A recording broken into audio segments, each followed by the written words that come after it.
Warning. The Pop Punk Book Club features heavily biased opinions and unapologetically wild takes performed either by professionals or under the supervision of professionals to ensure the safety of performers and animals alike.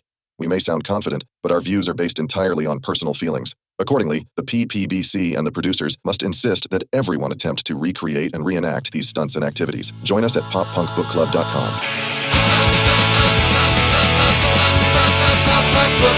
So when did you get out? What? When did you get out? Of what?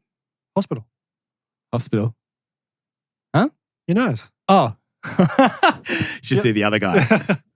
I'm assuming you got into a fight. Yeah, he's fine, by the way. Yeah. It's just me. Yeah. Viewers, yes, I have a little strip thing on my nose. If you're just listening, I realize that's also a huge problem that I have with this podcast is that I don't explain a lot. And there's people, our lovely podcast listeners, who just listen and don't want to see us, which, you know what? Fair enough. They're losing out on so much there. Yeah, definitely. Yeah. They won't know if we have pants on or off. Exactly. Yeah. You'll have to go to YouTube to find out if we do or not. But no, yeah, I've got a little strip thing on my nose. I didn't think you wanted to talk about this, but how can we not? As you guys may or may not have known if you've listened to previous episodes, Sam has been like unusually obstinate about interludes on the album. And after the episode the other week, I don't know, man. Like, I don't know what came over you, but you just swung at me, and it was. I woke up on the ground. I thought we'd buried this. You nearly buried me the other night. No, I'm kidding. It's just a little sinus strip thing, just because of my allergies. Yeah, it's a little bit Nelly, but not quite. Yeah, actually, you know what's really funny? Yeah. Do you remember in high school when we bought those watches? I thought about this the other day, and it's really funny that you say Nelly, actually, because you've just reminded me about it. We bought those watches at Big W. There's like a department store here in Australia called Big W that is like, if you're from America, the equivalent is like, what, Walmart? Probably. Yeah. But we went to Big W and went up to the toy section, and it was in like the kids section, even though they clearly weren't made, like they were made for kids, but they weren't made purely just for kids. And we bought these watches that were $20 each. And I remember us being like, oh, should we? Because that's a lot of money back then for us, right? But we were like $20. I'm not sure how. I'd spending $20 on a watch now.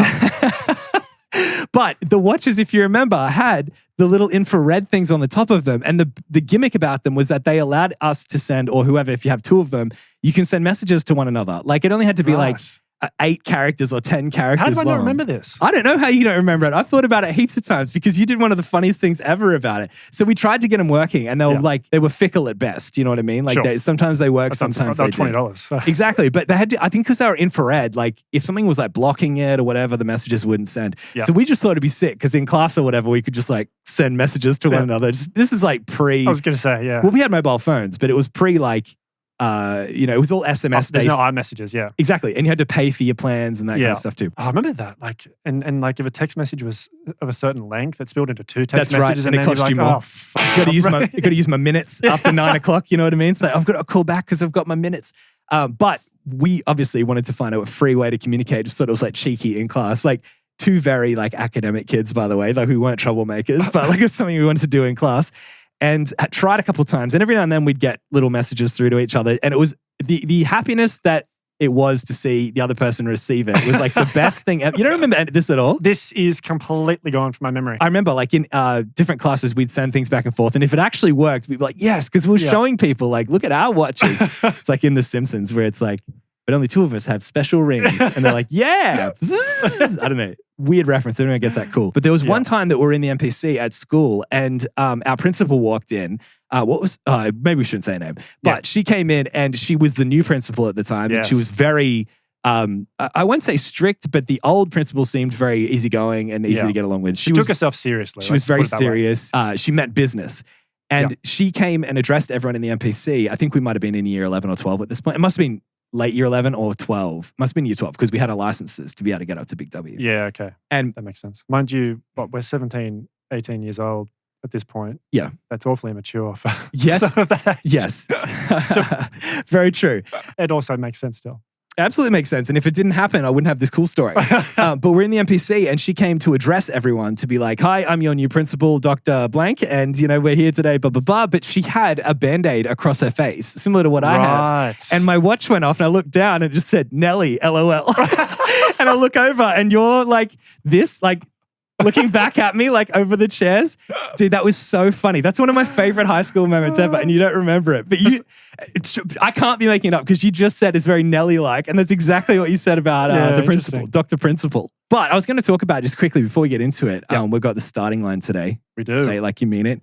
Ooh, a lot of pressure on me, I feel, for this episode. I feel like this is to redeem yourself? Well, no, redeem myself. Excuse me. I think I did all right last week considering where it could have gone. To be fair, you did rank it higher than you. Yeah. No, well, I shouldn't say you ranked it higher than me. You rated it. I did rate it higher than you. Yeah. Yeah. But I was going to say just quickly, just recently, I've picked up a new hobby, which might be a bit surprising to pretty much everyone that I've talked to about it. Right. But I have loved building out a CD collection again. Sure. I know that sounds weird. I could go into all the thoughts behind it. You'd be here forever me talking about it. But essentially, I feel like I care about music less when it's on streaming services. Yeah. But if I own the CD, I listen to it more, I connect with it more like I did back in the day. And I want to encourage anyone listening, like if you have like a local CD store, just go and pick up albums that you used to like. Because I mean, we've got some of them on display here, but like you've got the booklet again, you can go through, listen. But because when I go to put music on, I have it all on my computer. So I've ripped it to my computer and it's like my own little streaming thing that if I want to expand, I go and find a new album that I want and then bring it in and then I intentionally listen to it and actually give it a chance and I'm loving it. It's so cool. But it's made me think a lot about, the very first CDs that I owned. I was thinking, what was the first album that you ever got when you were a kid? I mean, I'm assuming that the first album you got was when you were a child. That was for me too. Yeah, the first one I got was, this is a bit embarrassing. Yeah. Backstreet. How old were you? Maybe 10. Not 10. Okay, fair enough. Backstreet's Back. Oh, yeah? By the Backstreet Boys. Were you a Backstreet Boys fan? I was. Yeah, right. Because I wonder if it might have been something like a gift that someone got you or something. No, I remember asking for it. I think it was either a Christmas or a birthday present, and I asked for it. Yeah. Yeah, right. Because my boy band of choice, I think I revealed this on the last episode, was Five. I loved Five when I was a kid. Really? I got in trouble when I was not in trouble, but my cousins were like, when I was a kid, I had I got the TV Hits magazine or whatever, and I had a thing about Five. And I loved Richie from Five, which I found out like years later. He was running a restaurant down in Sydney. I could have just gone and met him. Like I loved him when I was a kid. And they, in the TV Hits things, I had these little perforated little cards things for like Five, and I had all love hearts around them, but I didn't see that as like, this is clearly advertised at girls who are in love with the boys. I just loved them. And their album Five has so many great like bangers on it. I love that album too, still to this day. But I was obsessed with Baby When the Lights Go Out. I love that song so much when I was a kid. And I just decided, like, I picked Rich was my favorite guy, right? Or Richie, whatever his name was. I'm acting like I don't know. Of course it's Rich. No, I think it's Rich or Richie. Show us the tattoo. But I put that card in my wallet and one of my cousins found it and they're like, why? Why have you got this in here? And gave me a bunch of crap for it. So I took it out and I felt really embarrassed. But I loved Five. But they were definitely my boy band of choice. Have you still got it? The card? Yeah. Yeah, it's like a shrine. Like that's why I want to go to Sydney to get some of his hair. But yeah, that's interesting. So Backstreet Boys for you. Yeah. Yeah, right. What was yours? There was an album that I really wanted when I was a kid that I never was allowed to get. And it was because of the album that I got when I first got it. So the first album, technically, if you want to say like the first album I ever bought for myself with my own money, do you remember yours? That I bought? Yeah, well, do you know that? I don't even remember. So for me, the first album that I ever bought was Significant Other by Limp Bizkit. I saved up to buy that album. Yeah. Okay. I was probably about 12 then when I bought it for myself. So wait, did that come before or after the big one? Like, what was it called? Chocolate Starfish. That's right. That came after. That came after. Yeah, okay, yeah. cool. So it went backwards as Chocolate Starfish, Significant Other, and then the $3 bill, y'all. Is that what it's called? The one with Faith on it? It was a little bit before me. I don't think my parents would have let me get the album if they knew about the lyrical content and what was on it. But I was allowed to get Limp Bizkit. I'm going to work in reverse with this story. Allowed to get Limp Bizkit because I wasn't allowed to get the album that I really wanted when I was a kid, which was the Presidents of the United States of America, their first album. Okay. Because the first song, Kitty, had the F word in it, and I wasn't allowed to get that because of the first album that I got when I was about 7 or 8 that had swearing on it. But okay. We really are working backwards here. We are, yeah. It's like a mystery novel. But yeah, so when I was like 7-ish or about 8, I really wanted the Jagged Little Pill album by Alanis Morissette. And we bought it. I remember this. I still remember this. I went to the shops with my mum and we picked it out and I bought it. She ran into a friend. I can't remember who the friend was, but I remember there being another mum there and they had a daughter. And we went out for milkshakes after and the daughter spilt the milkshake over and it went over the table and onto my lap. And I remember that. I had to get changed and stuff. But when we got home, my dad got really annoyed about my mum letting me buy the album because it had the warning explicit language thing on the front. And it was in You Ought to Know. It's the only song that she says the F word in. I want to say that's pretty refined taste for like a 7 or 8 year old. To be honest. Yeah, definitely. Good for you. Yeah, thank you. Thank you, man. Finally someone appreciates me for my refined taste of being 7 years old. So I got the album, and the compromise was, okay, you can keep the album because it's been bought for you and we don't want to waste the money and put it in the bin or whatever, or like keep it in a shelf till you're old enough. You can listen to this whole album, but Dad went through the lyric booklet and found the line where she says, mind you, the line, would she go down on you in a theater? Totally fine. There's nothing wrong with that. But the line that said, and are you thinking of me when you fuck her? Dad took a Sharpie pen or an art line pen back then. I'm pretty sure that's what they were in the 90s. And drew through the line. Then, struck it out. Yeah, exactly. Then flipped the page and did it on the back because he said, quote, so I can't hold it up to the light and read what it is. Gosh. Right? Then they said to me, he worked out that it was at a certain point in the song, I think it was like 1:20. I'm pretty sure it was around then that verse started. So he said, you can listen to this song only up until 1:20. And I genuinely, I'm not even kidding because I was such a good kid, I did not listen past 1:20. I would listen on headphones and not even curiosity. I'd be like, I don't want to get in trouble. So I just cut it to 1:20. I'd start the song again. And one day when I was driving on my P's, and it came on the radio, and I was driving, and subconsciously, as it got to that part, I went to turn it down. I went, what the fuck am I doing? I thought you were going to say that he scratched out a part on the CD thinking that he could somehow make it skip at that point. But you wonder why I developed an irrational fear of swearing when I was younger, you know? There you go. The album that I remember looking forward to getting the most was the Mark Tom Travis Show by Blink. What? How old were you then? Because I got it. How many parents would have allowed us to have that album knowing what was on it? Yeah. So I'm pretty sure I got it for Christmas between year 6 and year 7. So I was like 12. Yeah. And so I'd heard Blink songs on the radio by this point. So I heard What's My Age Again and All the Small Things. Yeah. And really wanted to get a Blink CD and went to like Sanity or wherever it was with mum to get it with a view to it them being a Christmas present. And picked up, I think by chance, the Mark Tom Travis Show. Yeah. Thinking that this was going to be the album that had those songs on it. And I was like super keen. I was like, yes, I can't wait to listen to like All the Small Things, What's My Age Again. Yeah. Thinking that was studio recordings? Thinking this was going to be the studio like recording version of those songs, not Enema of the State. Yeah. I mean, would your parents have allowed you to get it with that as the album cover? Probably not. But also if they heard like the language in it, I'm sure I wouldn't have been allowed to have it. Because it's got like all of the talking between the songs. Absolutely. But then also once the set finishes, you get like all of their jokes just from either like I'm guessing it's from random shows throughout that tour. Yeah. I remember listening to that and I didn't have headphones. I was listening to it on like a small like stereo in my bedroom and remember being like, turn this down when like certain like parts of it were coming on. That's so funny because when I was in about year 6, and I didn't really know Blink very well back then. I knew of them, but they were just another band on the radio that I knew their songs, right? Yeah. We're in the library and one of my friends says to the teacher, I think it might have been a substitute teacher. Yeah, she would have been because it was definitely not our normal teacher. And he was like, please, can I put on a CD? It's like the end of the year. It was like in that wind down week. It might have been the last day of school, but it was toward the end. And he said, please, can I put a CD on? Like, I really want to listen to it so badly. At first, just like, no.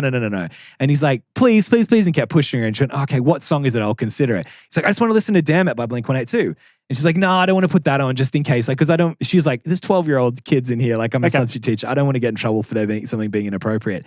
Eventually kept pestering her and pushing her because it's a substitute teacher. And he's like, what do I have to lose? And I've got to high school next year. I'm not even going to be here. Poor substitute teachers. But he said to her, like, please, can we put it on? Please.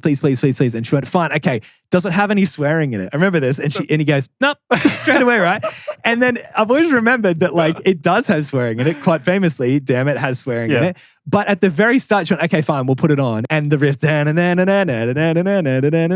your pants off. And she turned it straight off and went, we're not listening to that. Straight away. Alrighty, so state champs. What the fuck? State champs? I need to go to bed, dude. I'm so tired. I was like, oh, it's been a whole week listening to the wrong album. It's like when Clint comes out of the ancient history exam going, man, that was so hard writing about like King whatever. I'm like, what do you mean King whatever? Like, what do you mean? When I had the the elective essay thing, he wrote about the whole wrong thing. I was like, we didn't study him though. He said, but I remember the teacher talking about it. I said, she talked about it as like a quick little, fast little like side note. And that's what you remember. And he just bullshitted his way through an essay about a topic we didn't study. I didn't mean that. I meant to say starting line starts with S as well. It does. Say it like you mean it. We've already done state champs. Huh? People are thinking right now. I've been a loyal listener since episode 1 and you haven't done state champs yet. Not loyal enough. Exactly. You should have been here when we did the pilot. The one where you can... We have it on video. We could release that one time. We should.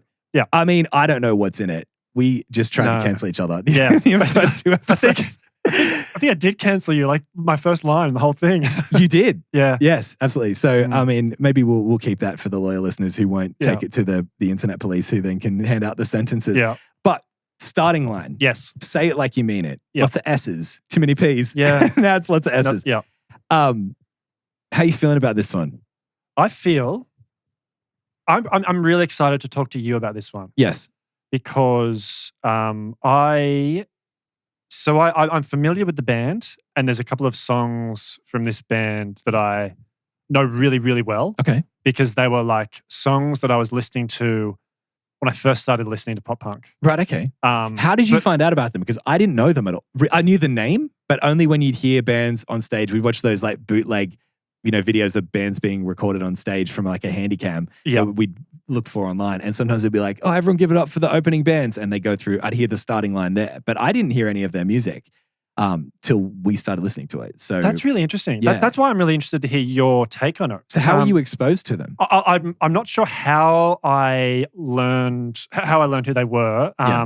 I'm pretty sure I had a mix CD Oh, okay. Yeah. that had a couple of these songs, including at least one that was on their EP that was released before this album. I think it's called Right. With Hopes of Starting Over or something like that.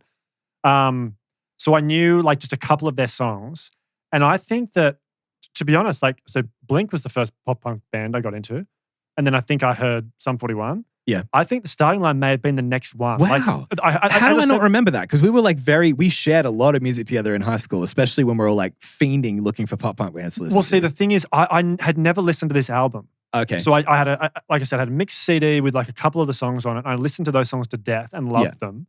I wish we had like data of our entire lives so we could be like, you actually heard this song Yeah, here at this yeah. time, and be like, oh, I might have listened to a couple of these songs and just forgotten about them. Yeah, I mean, it's pre-smartphones that track every Yeah, true. I every guess so. aspect of your life. But see, I've got friends that I was telling about, oh, we're doing this, this album this week or whatever. And Yeah. I multiple friends who, admittedly, they're not like fully into pop punk and they might not have been heaps into pop punk at the exact time that this album was out, but they know enough bands and stuff to know that they know a little bit about the scene and how Yeah. things are going. And every single one of the people I spoke to were like, I've never heard of the Starting Line before at all. That's really odd. Yeah, so I wonder if they just weren't marketed as hard in Australia, which is something that Yeah, I think maybe. we might take for granted, is that a lot of the bands that we know are because the marketing teams behind the label saw Australia as a targeted demographic and actually marketed them here. Yeah. Which, sure, we found out about some of them through video games and movies and like recommendations or like, Tension, like the bodyboarding films or whatever. I didn't watch many of them, but a lot of bands were Yep. found through that.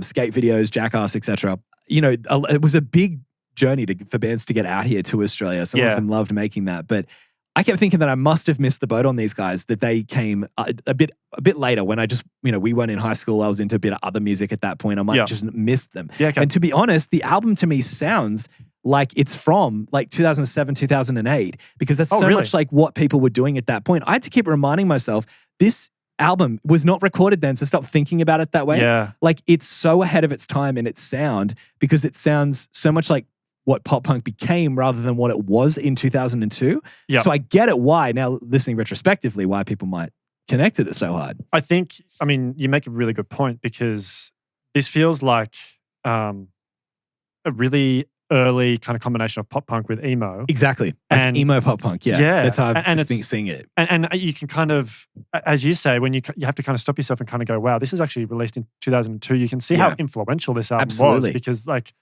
so many bands ended up sounding so similar to this It's funny how I in a few accidentally years' time. Yeah, I accidentally, Freudian, if you want to say that, slipped into saying state champs before instead of the Yeah. starting line. But it's funny because to me, they sound similar in the sound. And this is something that I said on that episode was that I never really liked this sound of pop punk back in the day, the emo-y kind of like, I liked it catchier. I liked it a bit more upbeat. I liked it more like more defined sections. And I know that people love, I'm trying to think what it is because I've been racking my brain all week going, what is it about this sound that I never gravitated to? Yeah. So maybe I did hear it and I just kind of like didn't connect with them that hard and just went back to the bands that I did Maybe. like. I mean, I would be surprised if you hadn't heard at least a couple of these songs. Some of them do sound familiar.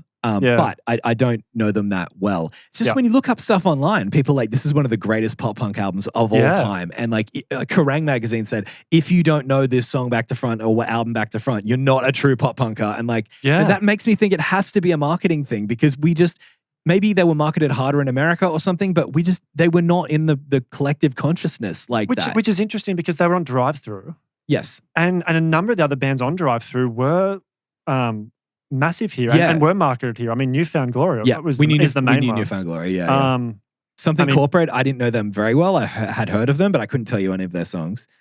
I don't think there's a couple of songs. Phoenix TX I've heard of. Finch I know. Midtown I know. Early November I definitely know. And Census Fail I definitely know. That's a sick lineup, by the way. Yeah, but and that label was massive. Yeah, and also very but you can see the emo in the bands there already. Yes, definitely. To me, I think personally is that the pressure that's on my shoulders a bit is knowing that how much this album means to so many people. So it's that one of those things where it's like, have I missed a gem here? Have you missed a gem here? Like, by not listening to it? Maybe. It'll be interesting to Or find are we out. going to make a lot of people really angry, as we seem to be doing with these episodes, giving our subjective opinions? Well, at least if they're all angry at both of us, then we can share the burden. That's okay. We can hug each other while the angry mob are outside. But it's like, it's included on a lot of lists of top punk albums as well. Wasn't one of them like top 10 or something like that? Yeah, Kerrang rated it 27 on their list of 51 greatest pop punk albums, saying, the real secret to great pop punk is taking simple ingredients and drawing brilliant emotional songs out of them. On Say It Like You Mean It, the starting line virtually perfected the trick at the first go. And then Loudwire ranked it number 9 of the greatest 50 pop punk albums of all time. Yeah. And then they said, you're not an OG pop punker unless this record is on your most played list. Yeah. It's interesting. I included, there's a quote here from someone called Andrew Sacker of Brooklyn Vegan. I included this because I think, and this touches on something that you said before. He says, Kenny Vasoli's yearning, yelpy delivery separated the starting line from their snot-nosed pop-punk forebears. And when you listen to the newer generation of pop-punk and emo pop bands, I'd say you hear more echoes of Kenny's voice than of Tom DeLonge's or Jordan Pundik's. I agree with that. Yeah, I think that's a really interesting observation. It made me sit back and at first I went, no way. Blink and Newfound Glory are way bigger than the starting line they're more influential. But then nobody really tries to sound like Tom DeLonge or Jordan as much as this. And I think that also might be, if I play the other side of it for a second, because if you try to emulate Tom DeLonge, people pick it straight away. Yeah, if you try and Jordan as well. Same. If you try to do Newfound Glory, everyone's going to pick it straight away. Yeah. This is more of a less characteristic style of voice. Yeah. People can pick Jordan's voice straight away. People can pick Tom DeLonge's voice straight away. And also, if you ask someone to emulate it, people could do that because they can caricature it. This is a less characteristic voice, but a more palatable voice, I would say, overall. Because, I mean, I've heard somewhere, and again, this is a Jason unverified fact, but I saw someone say when I was doing a bit of research for this album that he was only like 17 or 18 when they were recording this, like the high school age. Yeah. Well, he may have just finished high school when they were recording. That's still very young to write an album this good. Like, I mean, He's got a it's more of a there's more emotion in the voice, I think, than Tom's or Jordan's. Yes. Interesting, touching on how young he was at the time. Yeah. His lyrics are really, I mean, very emo. Yeah. But quite poetic. Yes. I feel like the youngness shows because it's from a very narrow category of life events, especially after following Dookie last week, how broad that gets. I was going to say, it's very interesting, very contrasted. like thematically comparing that album to this album. Yeah. But it's very much, it's very narrow because it seems like he went through a very harsh breakup. Yes. And the girl was very much on his mind during that, but we'll get to that. Yeah. But I've been looking on Reddit to see what people are saying about the album on the Pop Punkers Reddit. And, you know, on the posts about this album, the way that people talk about it, even if people are just saying, oh, by the way, it's turning 20 years old today, people are just like reminiscing with so much love for this album 20 years later and saying how much they still love it because it implies how big of an impact it had on people. Not just it was good for the time, but like it really resonated with people. So some of the things I saw were like top 3 pop punk album of all time. If you don't agree, you're wrong. Top 5 record, no doubt. Not just pop punk, just like record. I love how their most popular song is my least favorite song on the album, and it's still a great song. That's how impressive it is. Like, people are just raving about it. And there's so many threads. Like, I've got other ones saved too that, like, everyone just seems to be raving about this album, about, like, how much it meant to them. And that's what I keep coming back to that. But I think to myself, surely it must be a marketing, like a demographic issue, as in, like, not getting out to our area. I suppose so. Someone said that they want it played at their funeral. And then someone else said that Boxcar Racer album is The whole album. We're Yeah. going to sit and listen to the entire album at your funeral. Yeah, as per their wishes. But someone else said the Boxcar Racer album, they want that played at their funeral, which is really interesting as well. Interesting. Which is, I'm saying that purely to be like, I know how good that album is Yeah. and how much that album meant to Yeah. me. And so if people are saying, hey, this is a funeral album as well, then I mean, let's say you hear this album for the first time when you're like 15, 16. A lot of the themes are going to resonate with you. Yeah. I can see how it's a sort of album Oh, that sticks good with point. you. Like Absolutely a good lot of these songs are going to speak to you if you've gone through like a high school breakup, like a serious high school breakup. and a You know lot of what I mean? people did around that Yeah. time. Yes, that makes a lot of sense. Um, But this last one I want to say is that I just discovered this album a few days ago, banger. And then the original poster said, oh, I wish I could go back to the first time I heard this album, cherish it. And I was like, wow, I'm kind of in that position. You here we know what I go. mean? Like hearing it Strap for the in, first everyone. time. Yeah, absolutely. In terms of production, Yes. Mark Trombino Yeah. produced it. Yeah. He's worked with some massive bands. Seeing in the his genre. credits there, he did Dude Ranch. He did Dude Ranch. Yeah. But also he did Futures, which Yes. I love that album. We haven't Yeah. done it in the book club yet. Can't wait to do it. Yeah. I love that album so I much. love Bleed And Bleed American American, as well. too. Yeah. Yeah. You can hear little bits of Jimmy Eat World in this. I was going to say Yeah, that. yeah, yeah. Did you see? Apparently, they really wanted to work with Mark because he produced Clarity, Clarity. Yeah. and that was one Yeah. of their favorite albums. Yes. But really interesting because I was going to Yep. employ your services for like the legal side of things here. I was ready to sue them over a song later in the album about direct and blatant plagiarism Yep. of a Finch song. And then I saw, after Yes. I looked into it, that Finch, the vocalist, is on multiple songs. I think a couple. Yeah, The producer worked on What It Is to Burn. yeah. And I was like, okay, maybe it was just a reference to them, like as a little like nod to them, as like Yeah. whatever. But we'll get to that when we do. But I was like, when I heard it, I was like, oh my goodness, you can't do this. This sounds exactly the same. It's not direct plagiarism. I It's like just how a very similar. you song. were going to sue them on behalf of Finch as well. Yes. Was it like a citizen's suing on behalf of Finch? And they're just like, bro, we worked with him. We were friends with him. And it was you went in the studio. We're doing it as a Yeah. fun joke. I think I know the exact song you're talking about. Yeah. Did you see also that in 1996, Mark Trombino produced an album called "Get a Grip on Yourself"? No? Now, what do you think might be the name of the band? Do I know the band? No, you won't have heard. You won't have heard of them. How can I guess it? I'm saying if the album is called "Get a Grip on Yourself," The Masturbators. they're called Wank. Wank.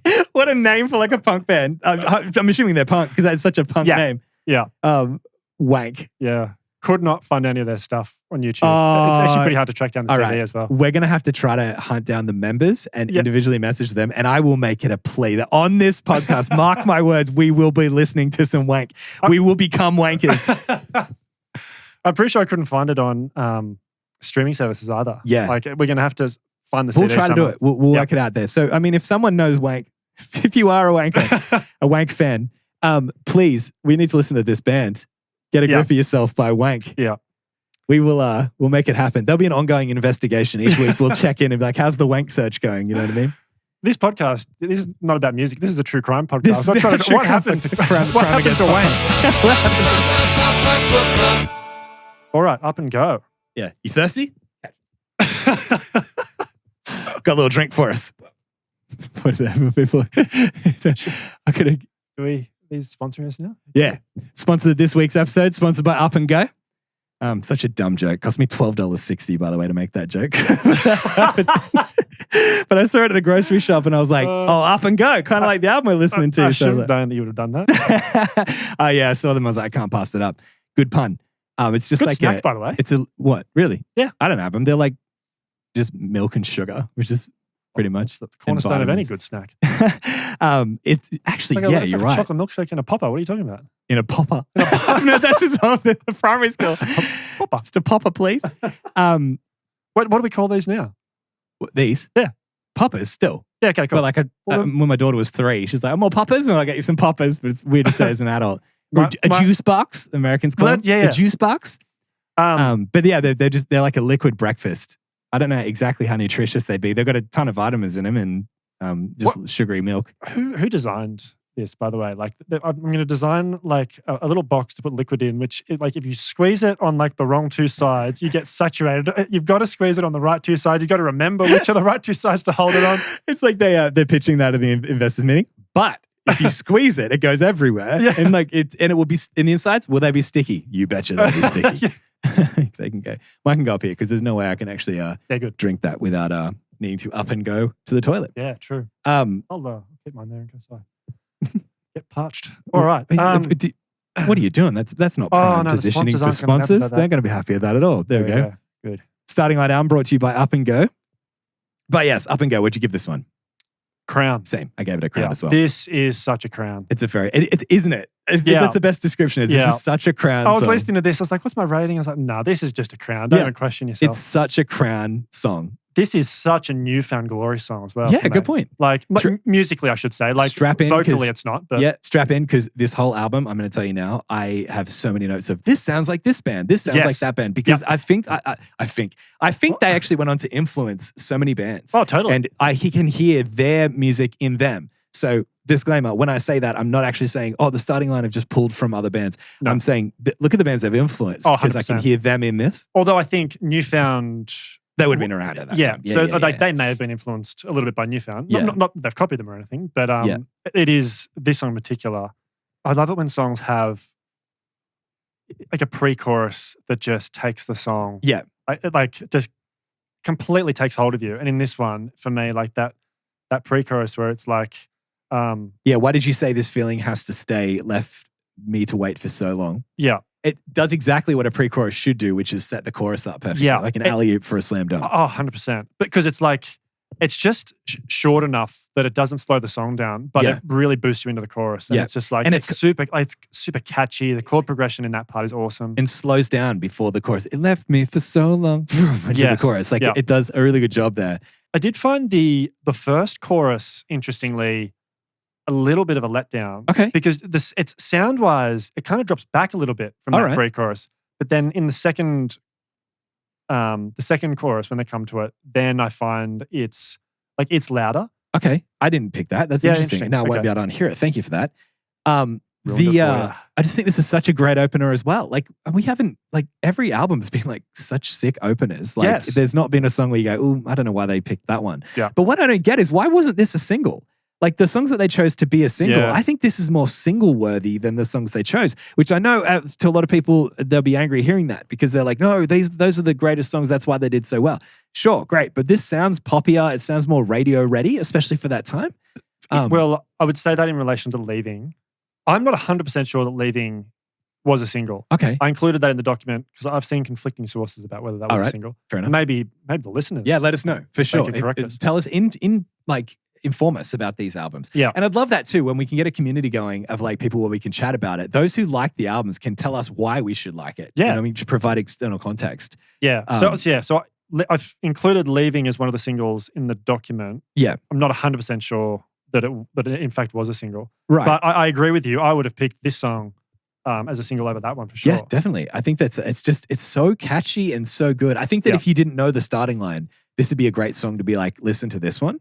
Or at least one that you should consider. Yeah, I absolutely. think this is one of the ones I did know by them because when I heard Did you? it, I was Okay. like, I know this chorus. So I think I've heard it somewhere. Yeah. This one, it says I that don't it was- remember having listened to this before, interestingly. Right. It says it was in the trailer for the She's the Man, the movie. I haven't seen She's the Man. I know it's really good. People really like it, but I was like, it fits that vibe. It just has that Yeah. teenish kind of era, teen movie era. I'm not saying She's the Man is like that, but like haven't seen it, so I don't really know how to explain it. But like Is that Amanda Burns? Is that Amanda Bynes? Bynes? Yeah. I think so, Um, yeah. But it's like a cult classic, that movie. I just haven't seen it. Yeah. But it has I also that think kind that, of like- teen movie vibe. Like teen movies teen movies of like the early 2000s often had a pop punk song. Yeah, exactly. Do you know what's crazy? There was actually a trailer that I saw one night when I was going through streaming services, and I love finding teen movies that I hadn't seen. And there's one of them, I can't remember what it was about. I think it was about a guy that couldn't get into university and then started his own university that everyone goes to or whatever. And the song in the background of that trailer, which I didn't know that movie. I mean, people listening could be like, oh yeah, of course. It's called like Class Dismissed or something like that. I can't remember. But I saved it to my watch list because it's a gem finding like these trashy teen movies or whatever that I Yeah. hadn't seen. But again, they might just not have hit the Australian market with that movie. Yeah. But in that trailer, the song in the background was Everything Is All Right by Motion City Soundtrack. And I was like, Oh. wild. I just didn't even think that like, Motion City on a movie trailer, Yeah. that's really cool. But they always did. You're right. They always Yeah. had like some form of band that played on it or in it. American Pie's case, Yeah, Blink-182's in that. Yep. I saw a video today, actually, funnily enough, that someone shared of Blink performing Mutt on a TV show with Scott Rayner. And it's really interesting hearing it. It sounds like it's a song off Dude Ranch at that point. Yeah, okay. It's interesting. I can't see him coming up with that drum part. No, it's not the same drum as what Travis did, but he keeps it a bit more like Scott Rayner-esque, like the more solid kind of simple kind of line. And I don't mean that in an offensive way. But it just has that Dude Ranch vibe to it. Even the way Tom performs with Scott feels Dude Ranchy. Because they're still in that era, of course. But it just, when they played together, Mark had the Stingray bass too, so I think that adds a lot to it as well.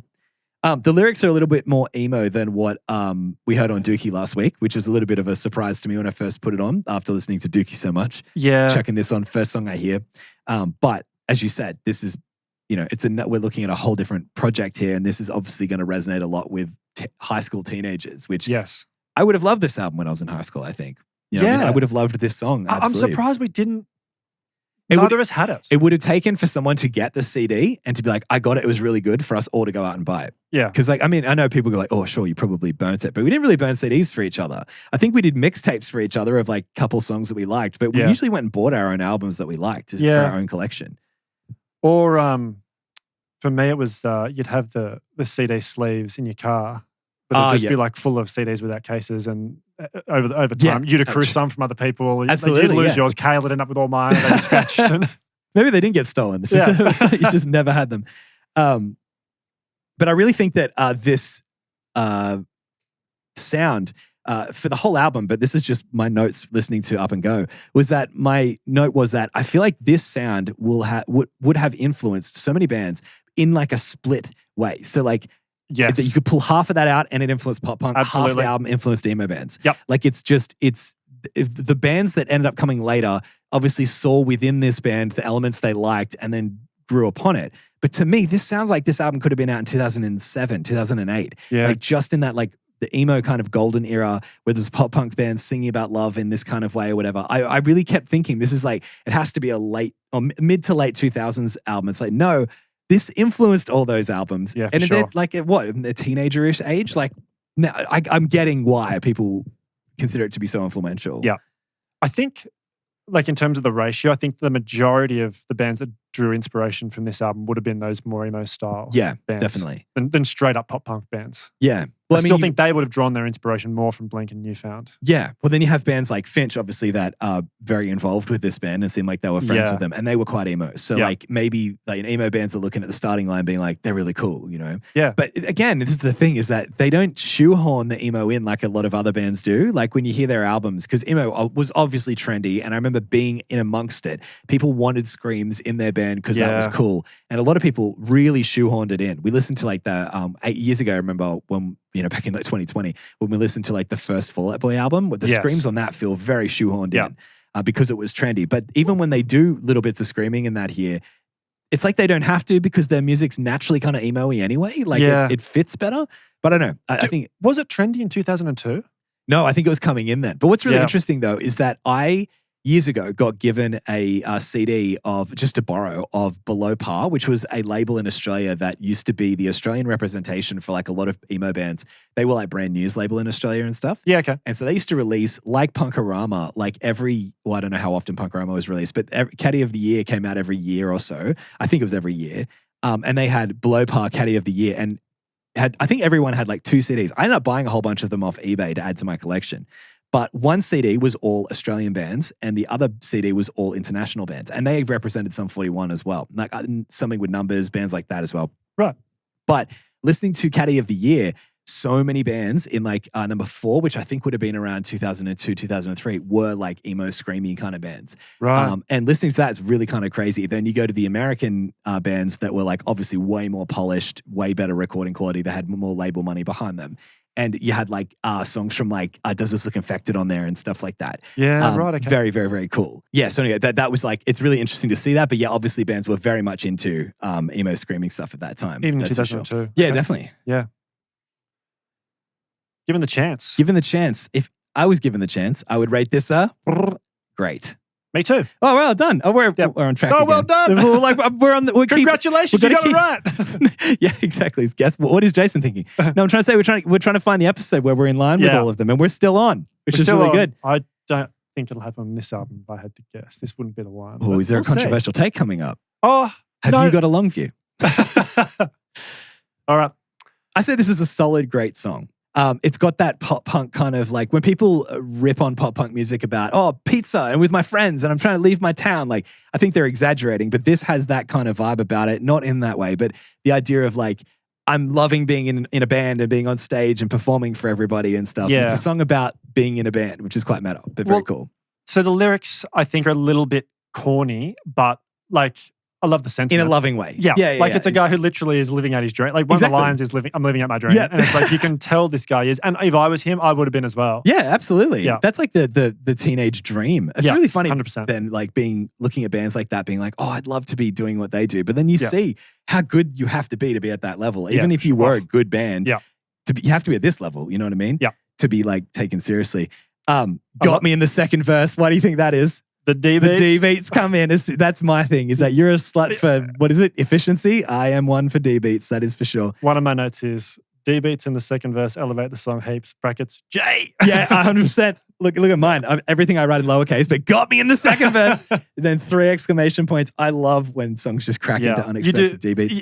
I think you love it in particular. So it's not necessarily if it starts with D beats, No, but no, if no. they come in Surprise at some point. D beats. Yeah, surprise D Yeah. beats. It's funny enough, another callback to maybe that's why subconsciously I said State Champs, because they did that in one of their songs too. Yeah, and that okay. won me over so Yeah. hard too. I love D beats out of nowhere. I love the chord progression at the start and that guitar riff, which Yeah. feels very like of its time, Yeah. but really, really cool. Yeah, but what's really interesting about it is that's what I'm talking about with that mid 2000s to not late 2000s, probably like 2007-ish, mid 2000s, mid late 2000s.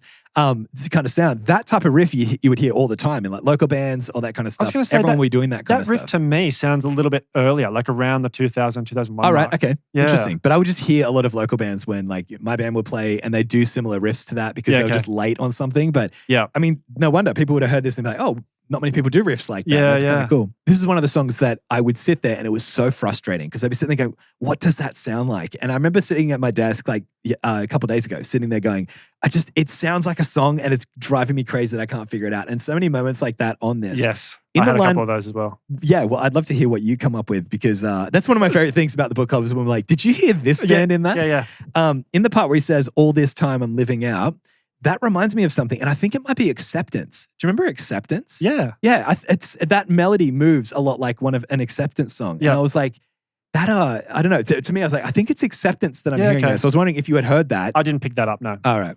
No. Fair enough. Did you see? So I think these guys are from Philly. Yes, okay. But it sounds as though they had a particular connection to fans in Jersey. Yeah. And so there's a reference to Jersey in the song. Yes, he says- which is really cool because you can imagine every time they play in Jersey now, like the crowds get Yeah, nuts. yeah, like yeah, you've instantly like Won got that that fan connection. base over, yeah. yeah. But I think I've read an interview with them where they were saying that the scene, like the local scene in Philly, kind of like they had a little bit of not rejection, but like maybe it was just a little bit harder Yeah, okay. and a bit more of a punk, like true punk scene. Yeah, maybe. And they were a little bit They were pushing the envelope, it seems. Yeah. Yeah, yeah. And weren't necessarily accepted in the Philly scene, but Jersey like gravitated towards Yeah, them, right. which I think is interesting because bands like I think like Brand New are from that kind of general sort of area. Oh, I like think. Long Island. I Yeah. think, yeah. Like East Coast kind of, although Mhm. Philly's East Coast as well. Yeah. Um, But different. New York and Philadelphia can have Yeah. different scenes. Like Boston, they have had a huge hardcore scene. yeah. We had that. Ours was Cessnock. But we got the country towns. I don't know what it was about it. Like you go play a country town and they're so appreciative, and then you come back and it's like doubled in size because they've all brought a mate. You know what I mean? Did you include Cessnock in a lyric from a song? Yeah, I can't wait to hit the stage and say hello to Cessnock. Alrighty, leaving. Yes. We might separate here. okay. Actually thinking about it because I don't know what your rating will be for this. What'd you give it? I gave it a fine. Oh, so close. I gave it a good. You gave it a good. Yeah, Yeah. But I was wondering if you came down on it because I yeah. did. Yeah, for Yeah. sure. Is it the chorus? Because that's what made me not like it as much as the other For ones. me, Slowing down the chorus just loses all the energy, in my opinion. it was the transition to the chorus. Yeah. For me, I found it a The little lack of transition. lack of transition. Yeah, like little bit clunky. yeah. Um, It's what I don't understand slowing down a chorus, then getting back into a fast and then slowing down for the chorus. It's like the chorus is Yeah. meant to have more energy, and to me, this kind of saps it. yeah. So yeah, I agree. I gave it a good because I like the verses, and I think the chorus is not bad. So I didn't want to bring it down too much. I don't but- think it's bad. no, but but just if it for me- was bad, I would settle on a fine. You know what I mean? Yeah. Good okay. verses, bad I see what you chorus. mean. I'd settle Yep. on a fine Yeah. because it's overall fine. But I think that, I mean, I think good's probably fair. So the chorus thing is interesting because I was reading that when they were in the process of signing with Drive-Thru, or sort of before they'd signed with Drive-Thru, they had a showcase and they got some feedback from the people at Drive-Thru, Okay. which was to the effect that your songs don't have any choruses, Oh, really? and so like they sent them away to rework their songs a little bit. Right. And on a few of the songs on this album, they've ended up with, like, in this case, there's a song which kind of feels a little bit like it doesn't really suit the song all that well, or at Okay. least it doesn't, like, they haven't transitioned from like the verse to the chorus Yeah. in a natural way. Yeah. Almost as though maybe that chorus was written later or something like that. For another song. It sounds like it's totally different BPM. And then there's a couple of other songs where like they've got, like, it almost seems like double choruses. Yeah, Like, right. Yeah, so I thought that was interesting. Yeah, that is interesting. I said that in the verses, it had a really like Newfound Glory sound. Like Yeah, okay. guitars, bass, drums, everything sounded very Newfound Glory. Yeah. But also in the vocals, I heard 4 Years Strong. It sounds like the Okay. 4 Years Strong melodies, which is really interesting. I heard Armor for Sleep. I Did you never ever listened to them. No, Okay. no, so I wouldn't be able to pick that. Yeah, okay. But it sounds like another band that I can't put my finger on. That's why I've written a note here. Yeah. saying I just couldn't. I sat there trying to figure it out and I couldn't. For me, it was towards the end of the song where he's repeating the line without saying goodbye. Yeah. It sounds so much like Armor for Sleep. I can't remember the particular song, but It's interesting you bring that line up because I've got a note here saying that ties it up into Up and Go a bit too. It's like that idea of a girl's getting up and leaving, Yeah. leaving him by himself. Yeah. The line that says, "Few scenes from my life or moments mean more to me than our fine night. I remember like yesterday, the time of my life." At that point, there's a really cool change in the music there. And I thought that was cool how Yeah. they did that. And it just feels like maybe they had the chorus and from another song and they wanted to bring it into this one. But then if they had it at the normal speed, it sounded too rushy and fast. So they're like, let's Yeah, just keep okay. it at its speed and that's just a cool musical idea. yeah. But to me, it just, you get so pumped and then just all the energy drains and it comes back Yeah. in. But I get it. It's also singing like really emo, like please don't leave me without saying goodbye, which I think a lot of people adds to the sappiness of that. I don't know. This was a song where I think I struggled with the lyrics the most, Okay. just because I think they were like a bit too corny. Okay, fair enough. Yeah. Yeah, that honestly, that would drag you down to fine. Yeah. I mean, this is the thing. I mean, realistically, to look back on an album like this that a band wrote when they were in high school and you don't come out every single song saying corny, corny, corny, corny, corny, they're doing Yeah. a good job. So like, I mean, Yeah, sure. it's fine, I think, to say this song was a little bit corny. Yeah. Because you're looking at it through the perspective of a person who's not even an adult yet. Yeah. So like, we look back You at don't our be too songs critical. when we were like high school kids. I Oh, mean, yeah. you could honestly say the same things about us as well. The Best of Me. Best of Me. What'd you give it? I gave this one a crown. Crown. Yeah. Okay. I said great. Okay. Yeah. You're going to make some people mad with that. I know. Hmm. I know. And that's not why I did it. Why? You didn't do it to make people mad. Yeah, exactly. That's why I did it, actually. All you guys who like the starting line. So this was one of the songs that I knew very well. Okay. Had this on like a mixed CD, listened to it heaps. Yeah. And may have overplayed it. And Okay. so now it just doesn't Fair enough. hit the same way. Like it 100% is a great song. Yep. And I can see why it has become their biggest song. Yes. But for me, I think there are better songs on the album. And Okay. there are songs that I think hit me more now. Sure. I can't be too mad about it because look at my note at the top. Nearly gave it a great. Nearly great. It was a great, and I did the whole album. Yep. I mean, because that's the thing. When I listen to these albums, I'll pop them on a couple times in the car just to get familiar with it and listen in and out and get comfortable with it. Then when I listen through, I do a rating and then like a 1-pass rating. Then I go through and check it again. And then sometimes a third time as well. And I did my final ratings and then I Yep. listened back again and this song came back on and I went, what am I doing? It's like something flipped, like a switch flipped. Yep. And I went, this is a crown. Like, what am I saying? This is Yeah. definitely not a great. And I nearly gave it a great. Yeah. But okay. so I can totally understand giving it a grade, especially if it's been overplayed. But I nearly Yeah. did just organically. Like I almost didn't give it a crown, Yeah. based off. So had you heard this song I don't before- think maybe, but Yeah. to be honest, and I don't mean this to be offensive about it, but there's not really a thing in this that is super memorable that I would be like, oh yeah, that song because of that line or that hook in the chorus or whatever. Now I've got it because I've listened to it a few times, but back in the day, you'd hear a song and you'd remember just a little bit here and there. Something might be a bit gimmicky even sometimes. This doesn't have that, which is Really? I think the intro is super hooky. Like I think, Yeah. I'd be surprised if you'd heard that before. You wouldn't be like, yeah, like that's Yeah, maybe. Super distinctive. But to me, I don't know. It just got lost amongst other Yeah. music, maybe. I don't Yeah. know, but it just didn't grab onto me that much. It says, a note here that we have in the guide. It says, the song was a hit on MTV. It's considered a landmark in the genre and is a blueprint for later bands. Kerrang referred to it as one of the genre's most sing-alongable tunes in the 51 greatest pop punk albums of all time. And I said, I'm not sure if I connect with it that hard. No. And I was like, but no, it's a Crown. Like, I'm so torn on it. I get it. But I wouldn't say this is the most sing-alongable song or one of the most sing-alongable songs in the genre. I think there's way more sing-alongable songs in the genre. She's Nubs is more sing-alongable than this, in my opinion. You know what I mean? But it's still very, very, very good. But there seems to be like people being like, this is so good. You know? What is it, do you think, then? Well, I mean, I can see how that intro is something that, like, I think that is really sing-alongable. Yeah, true. Like, I can imagine. But you like, also know that, like, as D beats hit an erogenous zone, whatever the opposite of an erogenous zone is, I don't particularly love a really heartfelt acoustic singing at the start of songs. That's an anti-erogenous What is the zone for opposite me. of an erogenous zone? A pain point, maybe. Yeah. Something like that. Interesting. But I do like it, though. I think it has its best effect later on when they go to the chorus, when it's with the full band. Yeah, and you hear it again. Yeah. That's my Particularly favorite when they part. cut and his vocals come over the top. Yes. and- Well, just before when I said there isn't something that memorable, I was like, yeah, but there's that tell me what you think about it, and that's really cool. I think that's too much of thought, but anyway. You're pissing people off. Huh? What'd I say? You said, tell me what you think. I'm pretty sure it's tell me what you thought. Oh, tell me what you thought about. Yeah. Sorry, past tense. I'm just trying not present tense. I live in the moment, man. I said it's a really modern pop punk sound for 2002. It does not sound like what every other band was doing at that time. That's true, for sure. I think a lot of bands were either super pop punk, that was the mold because they're all emulating the same bands kind of thing. Yep. And then you have the emo bands that sounded nothing like this, but they were kind of like, we're just going to write how we feel maybe. And they just came out with something that was kind of in the Yes. middle, but at the same time separate from everything. So I Yep. thought that was really cool. Speaking of the middle, a bit like Jimmy Eat World. Okay, yeah, good point. No, sorry, I'm not saying this song is. Just, I mean, that's kind of what The vibe Jimmy Eat of what World they're wrote, yeah. Yeah, right, fair enough.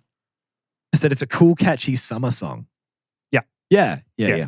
I said this song must have been an anthem when it came out. Do I connect with it less because of all the similar sounding songs that came after? And I think that is interesting because, by the way, the whole point of this whole book club is not to be like, let's rate it for what it was at the time. It's just taking that into context to be like, does that change how you feel about it now? Yeah. That type of thing. So I wonder if some of the times I'm not going to say unfairly rate it because it's all my subjective emotions. And if I feel a certain way based on context, whether that's positive context or negative context, it's going to affect my rating, and that's fair, right? Yeah. So all this extra stuff, finding it out to be like, that makes you like the song more. But perhaps sometimes you listen to a song and you might rate it lower just because of the external context that affects it, unfortunately, through like a negative source. And maybe that is because so many bands tried to sound like this. Okay. But I said this, and people won't have heard this, but in the pilot, when we talked about State Champs, so many bands tried to sound like State Champs that sometimes, because of all the amateurs that tried to sound and emulate their sound, when I hear the actual thing, I can't help but hear the amateurs a bit. Yeah, And okay. that's the thing that kind of pulls it down a little bit for me.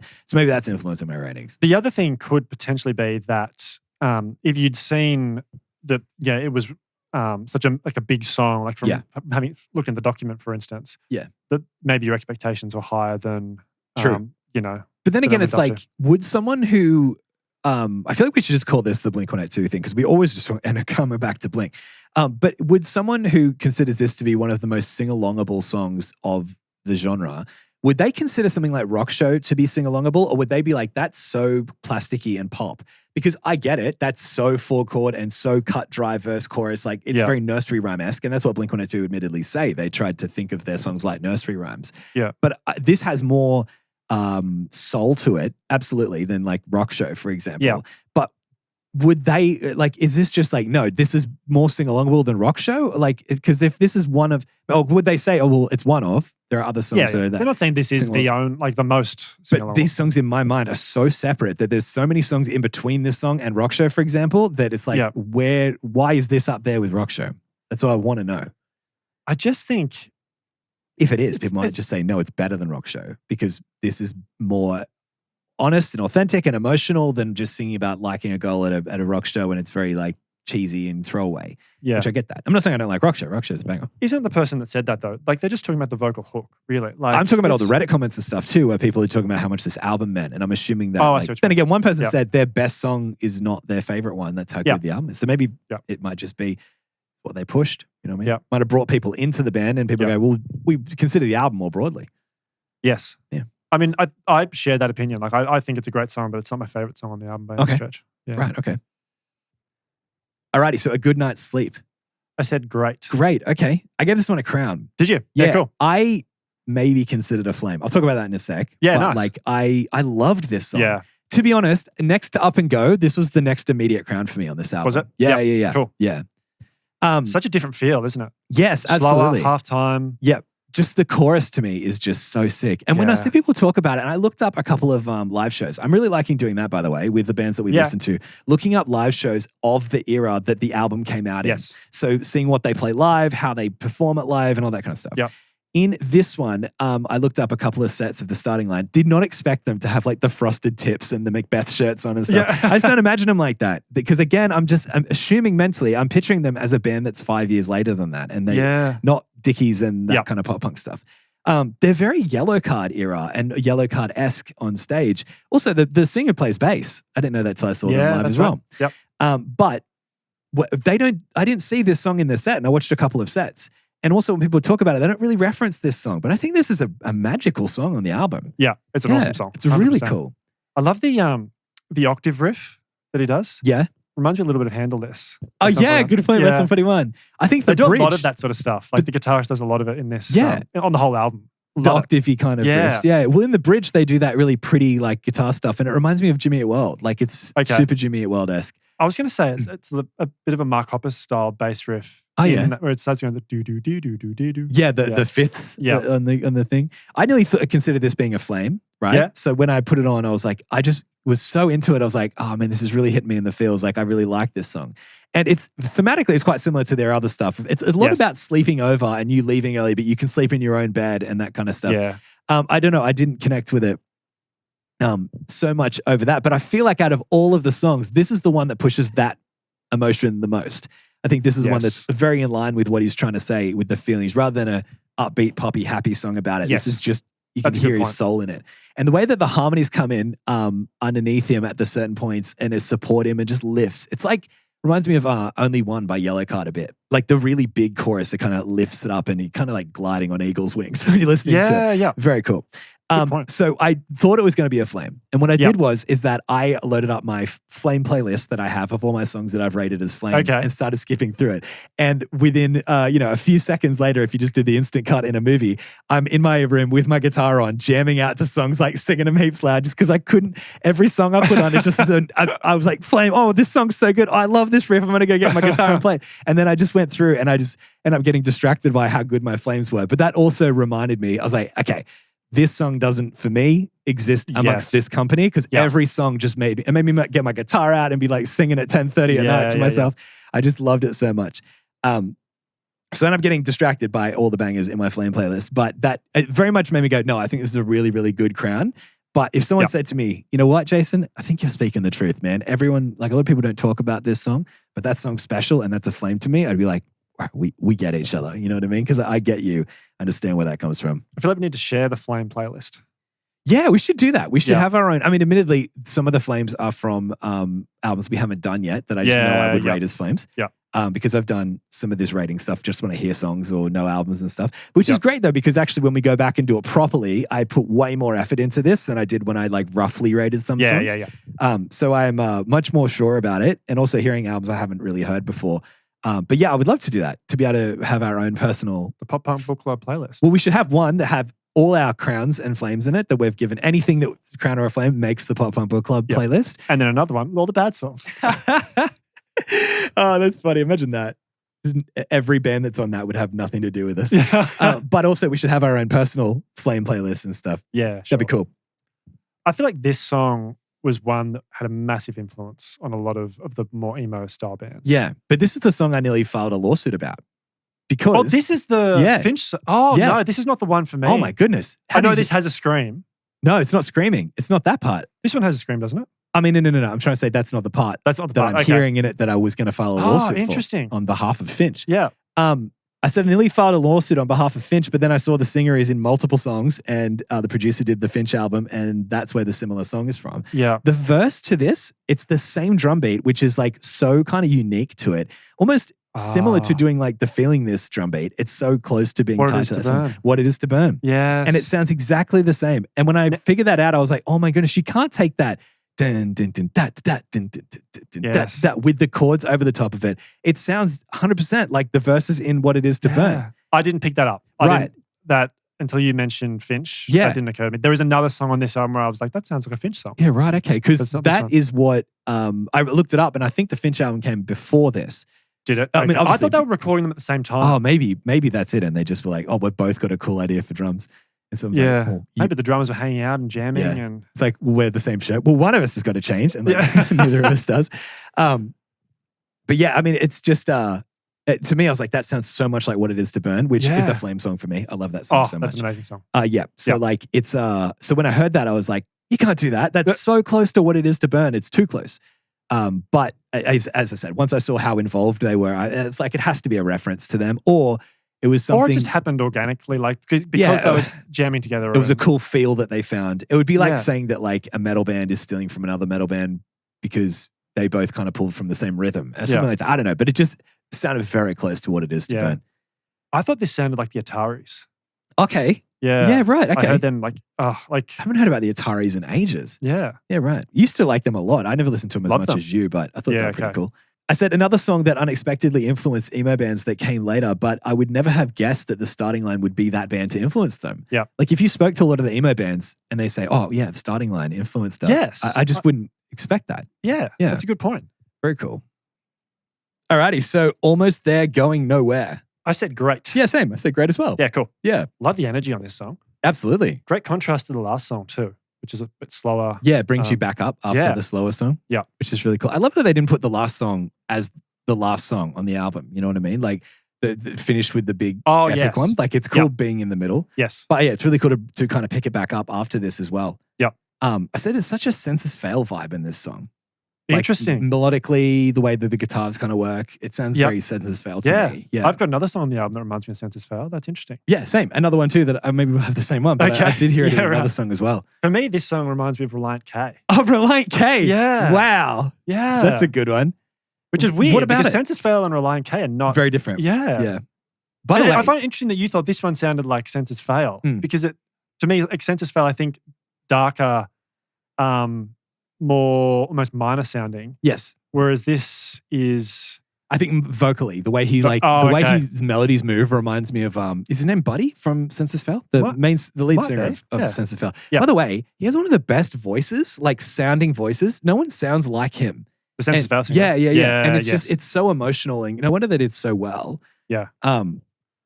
He said, it's time to say a word. Say it like you mean it. And I'm like, whoa, that's the album title. Yeah. He said the thing. Love it when bands do that. Yeah, it's Very very Taking cool. Back Sunday. Yeah, it was Yeah. very cool back then to be like your album title actually comes from like a line in a Yes. song. Can you think of any examples off the top of your head? Where You Want to Be. Tell Your Commit This Friends. to Memory Yeah. from Hangman. Yeah, Did true. Motion City do that on other albums? I feel like if you're sure, Like if you do that, I feel like you're a band that does that and every Yeah. album does the same thing. you have to kind of do it. Yeah.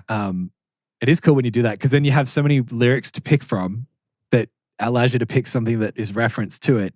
But then again, like there's certain albums that just don't because they must be so creatively have such a creative well to pull from that Yeah. there's like, well, I've got a name for the album that kind of summarizes it. But how hard is it to be like come up with an album title that summarizes everything? It's like it's better to pull from it, and then it's like I don't know. I like the idea of picking from the lyrics that are in the album. Yeah. Adds a little Easter egg for people It when does. they're digging through Yeah. too, which is really cool. I said there are a lot of pop punk tropes in this song. Okay. Like I love in the verse where you've got the bass and that drum that's doing the drum beat that's using like the floor tom. Yeah. With the vocals over the top. True. And then like the big halftime chorus after that. Yeah. It is strange though, because this is called pop punk. And as you said, a lot of pop punk tropes. This doesn't sound, even though I get it, what you're saying, nothing sounds taken from another band. Even though No. we say, oh, it sounds like Newfound Glory, it doesn't sound like it could be Newfound Glory. It's still like their own little bastards. They've done something really clever here because they've like found their own take on the genre. And maybe that's why a lot of people loved it so much. You know, I'm figuring it out. I'm figuring it out as we You go. mean they they've got a unique style. As in that everything, even if they pull from influences, they aren't emulating, they're filtering through their own creative things. Yeah, so sure. we listen to this band and we like that idea, but it ends up coming out sounding like them rather than, some bands you're like, oh, they even if they have their own sound, you go, that sounds like it could be straight off another band's album. Like, yeah. I can hear that. It's cool to hear how all the songs are through the same young eyes. Like lyrically, you can tell that it's all written from, you would assume, from the main dude, right? I think so, yeah. Kenny. But it's very much, every song is just a perspective of like that teenage mind and what kind of encapsulates and like, but also consumes your thinking around that time. And all that would have mattered to him back then would have been relationships. And like, if a girl breaks up with you, it is the end of your world. Like that is how it feels. And that is all, and playing in a band, that's what he's writing about. It's like, it's such a snapshot of that teenage mind, which I think is really, really cool. It does mean though that I feel like you connect with the songs a bit less. It's harder when you're older. It's particularly when you compare it to Dookie that we listened to last week, where it's like the themes in that song are a bit deeper and broader, and I think a little bit more timeless, I would say. I would say that, yes. And that's probably why that's one of the greatest albums of all time, and this is the greatest album in the genre or something like that. Yeah. But I also noticed that, for example, the things he talks about, like it's a lot of times he's referencing in songs talking on the phone, not living together, because it's like you can sleep in your own bed, like go back to your house. Good like, point. Yeah. And also like young love vibes, like when you aren't old enough to move in with someone yet and he's not at that point of his life. So in his eyes, because that's all he knows, is like telling someone to go back to their own house is like a big deal, or like the idea of you like can stay at your parents' house tonight. Exactly. Yeah. And I'm not sleeping in the guest room. I'm going home. But it's very much seen through his eyes, which is really cool. And it's kind of sweet in a way because it's like, it reminds you of being young, where that is what your life experience was. Yes. And when you talk to someone and they live with their partner, it's like, oh, I'm not at that stage in my life yet. So it's cool to see in it, but you're right. It does add an emotional distance between you and that concept. So you can appreciate it, but you may not emotionally connect with it as someone who may be the same age as us, who listened to it when they were younger, would have. Because then they connected with it then, and every time they listen, it reminds them of that chapter of their life. That's a good point. Yeah. This is the thing, I've literally gone kind of crazy there, if you see my notes, about scribbling at the bottom of it. I said, the bridge sounds like another band I can't put my finger on. So frustrating in capital letters, and then scratching underneath it. I said, that was the song. This is this one, where I sat here just thinking, going, what is it? It sounds like the song of like the way a band ends a song, and I couldn't put my finger on it. And I think the closest thing I could get to was Funeral for a Friend. Okay. I think it's like, what's that song that goes, Streetcar. The way that ends, I think the way that this bridge sounds like the way that ends. And I think it was Streetcar. I'm figuring it out now. Thank goodness. Should we listen to it now? Just to... Yeah. Let's see. This is the pop punk. The lead riff. It also reminds me of, I know this sounds so weird to say, but it reminds me of Killswitch Engage for like Rose of Sharon. Like, wow. It takes me to that, but that's crazy that you would hear a band like that on this album. I do love the guitar work in this album. I think it's this. Please can it be this? I just want to sleep tonight. Banger this song, isn't it? Hello? She does the hello. Oh, I forgot how good this song is. We got to start the emo book club. Can we squeeze Funeral for a Friend into the broader pop punk universe somehow? Hear that lead riff? It is this song. I don't hear it personally, but for your sake, I hope this is so that you can sleep. It's that. It's what I'm hearing. It's the same kind of lead riff. Trust me on it, but I can sleep tonight because that's exactly what I was thinking. It's the same kind of lead riff as 5,000 other songs. Yeah, but that's just the one I'm hearing. That's the one you're hearing. I just need that satisfaction of knowing that's I finally figured out what was in my mind of the song that it was scratching the same itch as. Gosh, I hope later on tonight when you're lying in bed about to fall asleep, you just think to yourself, oh, but was it? Cheek to cheek. Cheek. What'd you give this one? Great. I gave this one a good. Did you? Yeah, okay. yeah, I fluctuated between a good and a great for this song. You what? I fluctuated. Oh, didn't know if there was an L in that sentence, in that word there. Yeah, this is the one that has Nate from Finch in it. Yes. Yeah. This is the song I reckon sounds like Senses Fail for sure. Okay. This is isn't the guitar riff. I tried to say guitar, but I bit my tongue. Guitar. Our first podcast injury. Yeah. Oh, that's funny. This isn't the one you think sounds like Finch? This is not the Finch song. We've still got the drum roll still going for that. Stand by for that one. But no, this one for me, Senses Fail, and it's the there's a riff that he plays that's very much Yeah. um, It's so funny. Census Fail. My note here, I was just looking at saying, is this the one that I thought sounded like Census Fail? Sure enough, Census Fail-ish guitar riff in the intro-ish section. Oh, and then I wrote, it's the pre-chorus. So yeah, I think that might be the same type of section. If not, they have multiple riffs that sound like Census Fail. No, I think we're talking about the same thing. I like how Nate does the screams in this, because I said screaming being trendy around this time, it shows how close they were to the emo movement, because it was around this time where everyone started putting screams into it. Yeah. And they bring him in to do it. It's like, it just, to me, that was a reminder. Oh yeah, remember, this isn't like late 2000s where there were bands that had really settled into the screaming stuff. Like Bring Me the Horizon, when they brought their first album out, which was like, that was the first time that was like super brutal lyrics. I remember that was what everyone was talking about with that album. But anyway, this is before that. It reminded me then going, oh yeah, this is when, that wasn't 2006 or 2007. I'll say 2007. This sounds more like, the 2002, 2003 era where everyone was trying to get screams in. So, I mean, it's interesting because I remember it was so trendy to be in a band and be like, oh, they've got to scream. How good are they at screaming? I just don't remember thinking that in 2002.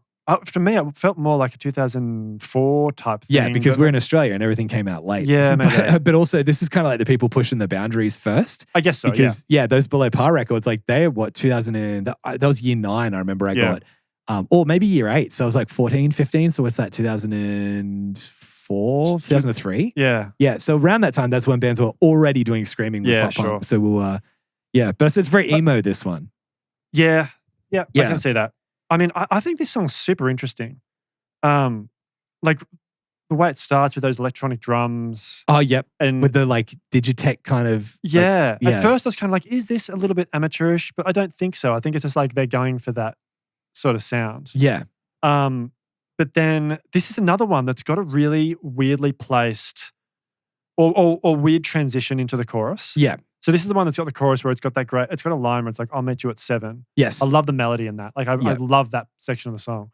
But it does feel, it's a little bit jarring when that comes in. Yeah. Well, that's what I said here. Okay. This is why I gave it a good, not a great. Yeah. It feels a little bit outside of their comfort zone. Like the structure is a little bit clunky and it doesn't transition as well as their pop punk stuff. So it feels like they're trying something new and they're not as comfortable with it. Yeah. So it doesn't flow as naturally as the other stuff that seems to come second nature to them. Yeah.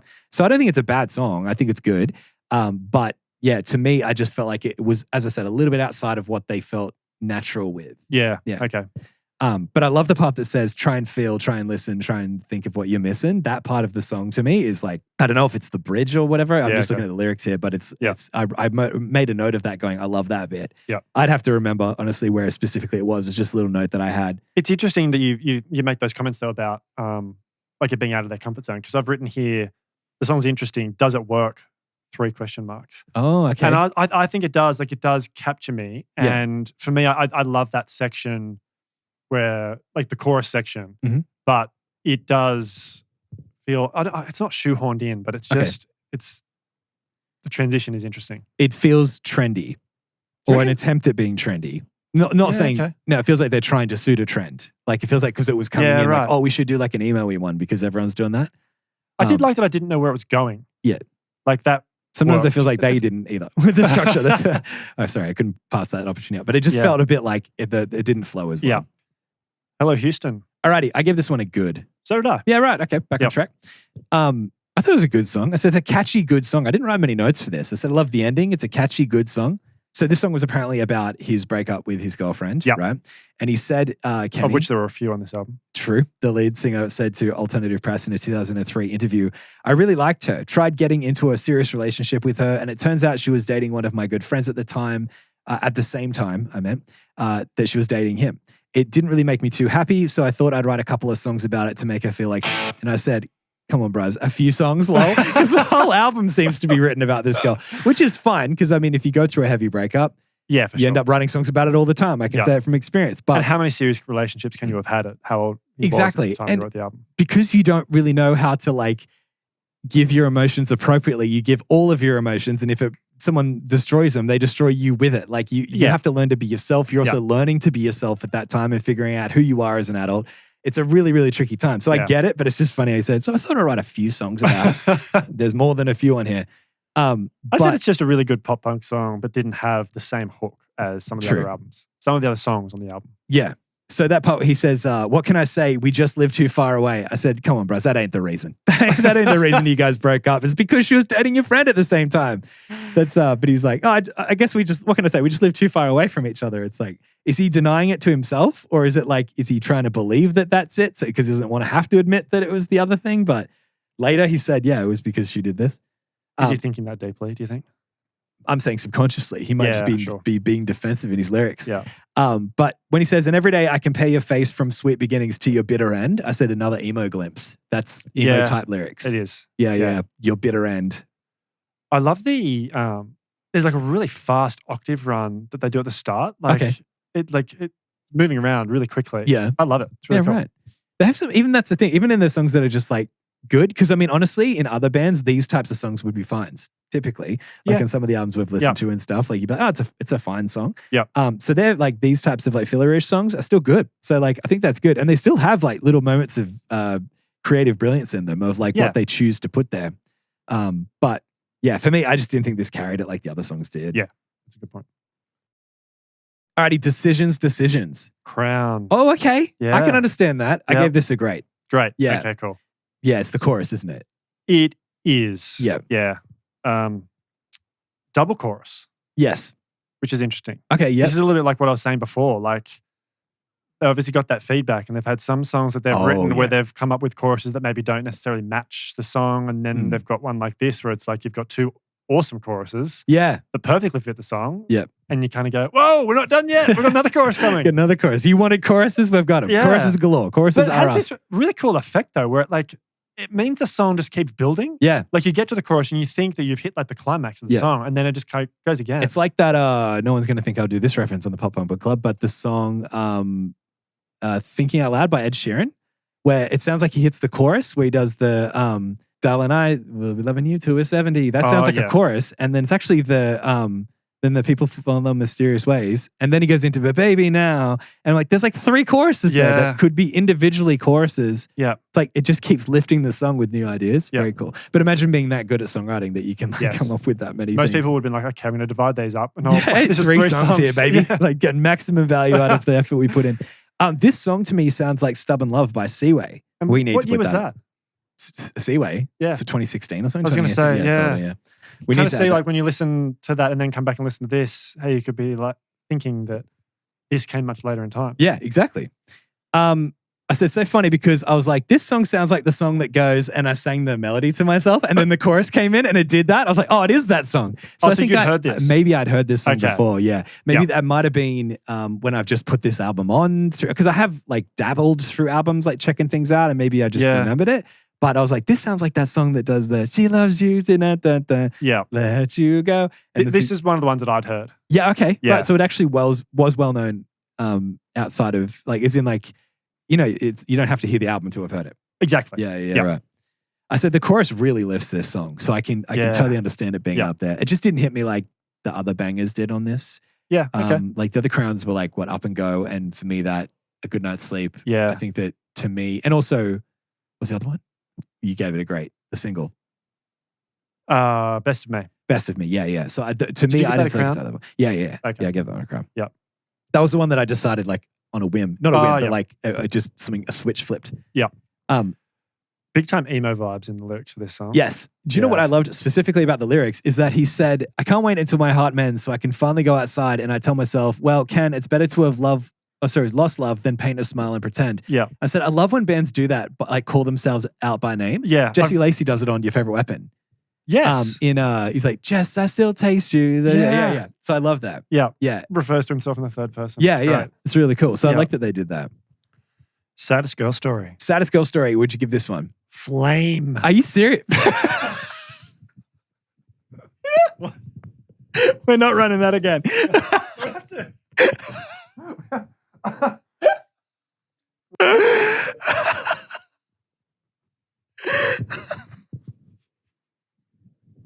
Why is that so funny? Cut. We're not cutting that. We're taking that again. That's so funny.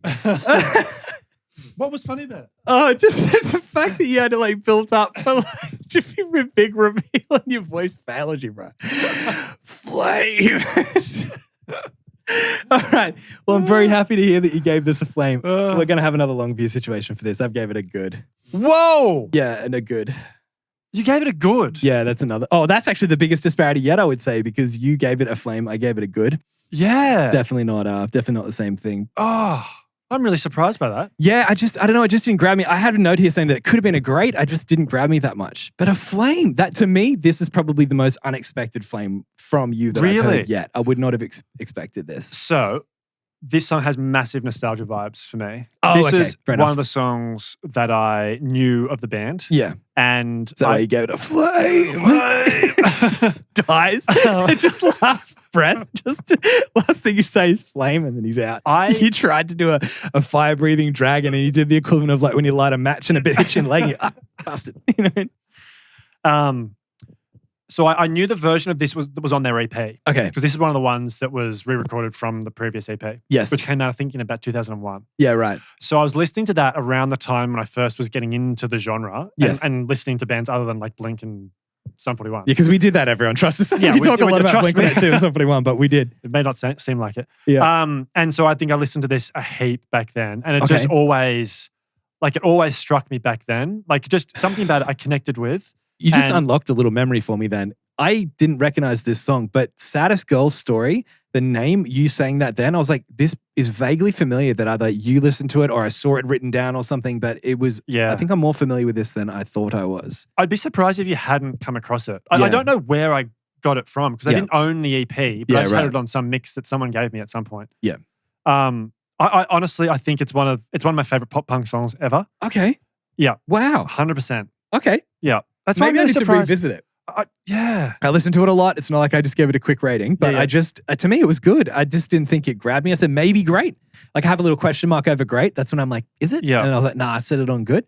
Yeah. But I said D beats. Now we're talking. Yeah. When I said before, I was looking up, I'll quickly say the live sets that they did, they opened with this a lot of the times. Did they? Yeah. Interesting. In Okay. of that era. Yeah. Well, at least in the couple of songs. I've only watched Yeah. like 3 sets, but 2 of the 3, I think they opened with it. I said it's got that let's get this circle going pop punk summer festival vibes. Yes. Yeah, that type of stuff. I love how it's got, the drums are doing that, and there's like this ascending bass line that he's doing Mhm. that builds the tension so well, Yeah. I think. And I love the song as well because it reminds me of Dude Ranch era Blink. Oh, okay. And the reason for that is, Why not bring it back to Blink again? Exactly, We do it always has every to. episode. but on that album, and I think it's in particular Enthused, I think, Okay. it's got multiple instrumental sections before you get to the verse. Oh, yeah. So good like point. the instrumental section changes a couple of different times. Yeah. And that's what they do in this. And it just makes me think of that song. for Yeah, sure. right. Okay. Sweet. I said it's got a cool bridge. I love the halftime jump part. Like, I said, is this the ultimate festival song? It's got the D beat circle pit stuff and then the Yeah. jumpy parts for this. No wonder they played it live. Like, Yeah, it's for a sure. it's a really good song for that. It says here on the side that this is this song describes a bad relationship that is cyclic in nature. And I said 3 songs in a row, presumably about that girl. Imagine being her, lol. It's just so much written about you. I mean, yeah, you would assume it's about the same girl, but I feel like there's it's more emo glimpses. Like also the idea of being the saddest girl story. You know what I mean? It's very emo at that point. Yeah, Of like, that's true. you're getting into that point of like the most miserable man in the world. Yeah. Or the saddest man in the world, I'd say. Emo bands would have been way more brutal though if they were to write about the same thing. I feel like at this point, it wasn't quite normal to be like stupidly. It would have felt like at that time to be overly harsh. Yeah. It would have felt stupid to be overly harsh. But then a lot of bands normalized that with like really brutal lyrics. And Yeah, other people yeah. are like, well, I'm not that bad. Yeah. And they wouldn't get to that point. Remember the end of like 187 by Census Fail? That was on one of the Below Par records, actually. That's where I first Right. heard it. I think that might have been the first Census Fail song that I ever heard. Okay. And at the end of that, he's just like screaming, I want to kill you over and over again. I'm like, this is mental. Who would put this in a song? But then you end up writing a song that's quite brutal about your ex. And then you go, well, at least I'm not saying I want to kill her or Yeah. anything like that. But this is where I feel like it's a really good snapshot of the era because we're just settling into the emo type lyrics. Yep. Yeah. What do you think of the verse?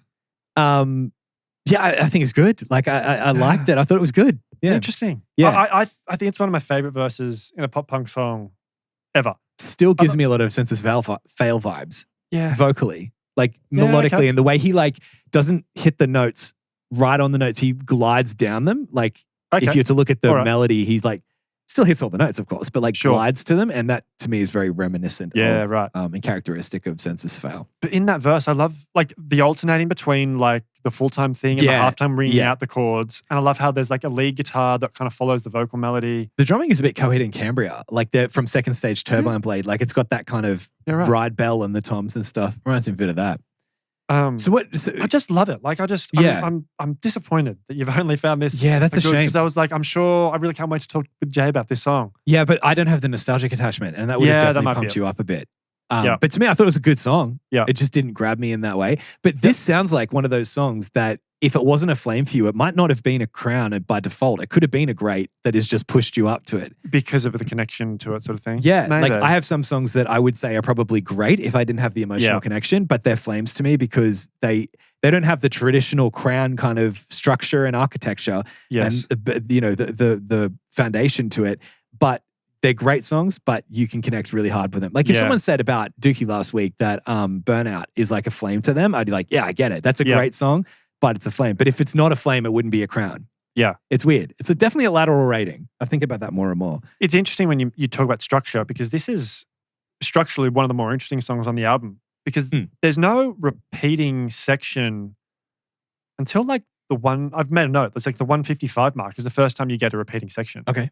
Like each section is different right up until that point. So it's like progressive in Yeah, some way. Yeah, little bit. definitely. Yeah, Yeah. cool. Left Coast Envy. Yeah, so What I do you gave this one a good as well. Good for me. Yeah. Yeah. Yeah. I don't have much to say about this song, to be honest. I just said that it's I said not much to say. It's just a good, solid song. Yeah. You want a new throat? You want to go to the throat store after this, buddy? It's really, really weird. And I wonder how you will respond to this. I think just to clarify a bit about why I gave it a good, it's a good song, good chorus and stuff. But again, I can't help. I don't want to rate them lower because of what other bands have done since, but because this Yeah. could have been groundbreaking when it first came out, fair enough. Right. But I can only rate now based on what everything has happened leading up to this. I just feel like the whole like sunset, sunrise kind of like stuff is just a little bit like being done. So like that didn't grab Sure. me of like, I was like, oh, cool. Yeah, I get what he's trying to say here. Yeah, I don't can think it's understand anything that crazy. But to me, and this is another weird pick that I got, it sounds like in the bridge, before it gets to the quiet bridge, it sounds like the Almost. And I wonder if how much Aaron Gillespie in the Almost would be, would be influenced by the starting line. Because it's quite in line. It's Yeah. like after the second chorus. It's before we get to the bridge. Yeah, I'll try to find exactly where I'm talking about. It's here. like, I'm taking pictures. Yeah. Yeah. Yes. Yeah, it sounds like the Almost, doesn't it? Yeah. He goes, and everything. It sounds like he's Yes. doing the Almost. We need to do the Almost album on the book club. Yeah. I think We that should. we could technically squeeze that one in. Squeeze that in. Yeah. Square peg into a pop punk hole. It has very Yep. It's definitely agree. of the era. I really like that section as well. And I was thinking to myself, what is that band? It's the Almost. Yeah, I wasn't yeah. thinking the Almost, but now that you've said it, I can totally hear it. Yeah, it's the chord and the way that he hits the melody over the top. Yeah. Very Aaron Gillespie. Yeah. And also just the super drivey drums. Yeah. Was there a drummer that people wanted to be more like than Aaron Gillespie in that era? Like he was just the In man. that era, probably not. No. Yeah. The hair. Everything. singing. Yeah. Yeah. But yeah, what a talented dude. I met Under Oath. Did you meet him at Taste of Chaos that time? No. When they were like signing stuff? You were there, right? You would have been because it was when we met Chris from Under Oath out on the street when he was like going to call his wife for a payphone. I could tell that story on another day if we do an Under Oath one. Yeah. But we met them at like a signing. was when this Parkway the Drive were Taste of playing. Chaos in the Yeah, one of the Entertainment Center, or something like Yeah, that? okay. Yeah. And it was when Parkway Drive were on because I remember hearing them in the background. But Census Fail on that one? I don't think so. I don't think I've ever seen Census Fail live. I have. Oh, I okay. thought it was at a Taste of Chaos. No, I don't think and so. I think I'd been to two of them. This was the first year that Taste of Chaos was on, and the headliner would have been not the Used. The Used was the next year. This was Killswitch? Killswitch Engage. Yeah. But there was also another headliner on, Oh. I'm pretty sure, as well. Can't remember. But Under Oath played, and they were Right. doing a signing, and I met them. And when I got my stuff signed by Aaron, he was like, he's just jacked. Like, he had like huge muscles. Yeah, and I was like, right. I didn't expect him to be so muscly. Anyway, before my voice broke, I think so, before my voice goes. I like the bass intro. Yeah. Totally different sound. to Now I anything know else. that the bass player is the singer. You get that. It's got Fat Mike vibes from No Yeah. Effects. As in like where you're like, oh, you can tell the bass player is, when there's no vocals, there's bass stuff going on. You know what I mean? True. Because he's, yeah. Rather than a bass player in a band that's used to sitting behind the vocals and might not shine as much. Very cool. This song reminds me of Yellow Card so much. Yeah. But musically, but also they've got a song that's about, it's not, I think it's more like being on the West Coast and missing East Coast love. Yep. Totally different sounding song to this one, but like conceptually. Yeah. They draws do on some remind me effects. a lot of Yellow Card. Like if I was to explain to myself who to kind of, as a reference point to be similar to, I think I might say Yellow Card. They don't sound a lot like Yellow Card, but they give the same vibes off. Like Kind even of. live, like they're kind of like early Yellow Card stuff. Yeah. Um, I think musically though, they do sound like Yellow Card to me in this song. yeah. Yeah. I think Yellow Card are just so defined by the fiddle. You know what I mean? The fiddle. Yeah, the violin. That's such a funny expression. Defined by the Don't be fiddle. defined by the fiddle, man. All right, so the drama summer. Getting toward the end now. Look, I said fine for Okay, this. I said good. Yeah, I kind of went a little bit back and forth between Yeah. a fine and a good. I feel like it maybe has I'm being a a- little bit harsh giving it a fine. It has way less energy than the rest of the album. So by contrast, I could understand why you put it there. Yeah. I mean, as the contrast in a way that was good, I suppose, like putting in an acoustic song. Yep. But by the same token, like Doesn't really go anywhere. it doesn't go anywhere. Mm. And it's a little bit like everyone was doing that around this time. I was like, you Sure. have to put an acoustic song on the album. Yeah. That's why I don't particularly love the songs that start with acoustic and vocal, because was so of the era to be like real emo on acoustic guitar. I don't know what it was. Yeah. Why acoustic guitar? I guess because everyone had one in their bedroom and like they could just pick up a guitar and get out there and like play and sing. Do real you emo. think Good Riddance had anything to do with that? Maybe, actually. Or is it just, I mean, it might not, but I'm just thinking like that was a song that is like completely out of the box. Look, I don't, maybe fine is a bit harsh because I like the section where he repeats, guess I'll call or see you around. Yeah. Yeah, but just on the whole, the song, I think maybe if like the band came in at a certain point and it Yeah. kind of like elevated the song a little bit, but it kind of, I think when you said before, like it doesn't really go anywhere, I kind of agree. Yeah, so they could have brought in like strings or some form of percussion elements or some Yeah. form of like Yep. something to add to it, like a bit of cello or something, just something Yep. to add a bit of layer to it. A fiddle. A fiddle? Yeah. But to me, I said, I feel like this is how the album should have ended. It felt like a cool wrap up thing, like a reflective yes. kind of thing. Just him with a guitar, and then the album should have ended like that. I like that. It That's would have been good. a sick acoustic emo like reflection to sum up the whole album. It could have just ended perfectly there. Yep. And spoiler for the next song, my point still stands. I wrote this after considering the whole album. I Yes. feel like it's weird to drop the energy all the way down and it not be a wrap up. And then come back in just for one more song for some Yes. reason. And it's not like the last song is a huge big anthem or anything like that. But we'll get to that. That's a good point. So I like, feel like if this is how the album should have ended. you could put like an acoustic song like in the middle of an album to bring it down Yeah. as like a break, release the tension a little bit. Mhm. But to do it at the second last song. Or a bonus track. Or a bonus Yeah, track. yeah, Or something the, like the that. very last song, as you say, a nice little way to wind the album down. But to do Yeah. it second last, that is an odd decision. I agree with that. When I heard this, I was like, it's a good song. And then a cool, as you said, with the Guess I'll Call or See You Around, repeating that. And then isn't that the perfect lyric to wrap the song Yes. album up with? It's like, Particularly when it's repeating it's as about well. It's got breaking that- up with someone. But it's about the breakup. Be like, it's about the breakup. I guess I'll call, I'll see you around. And that's my closure on this whole album. Yeah.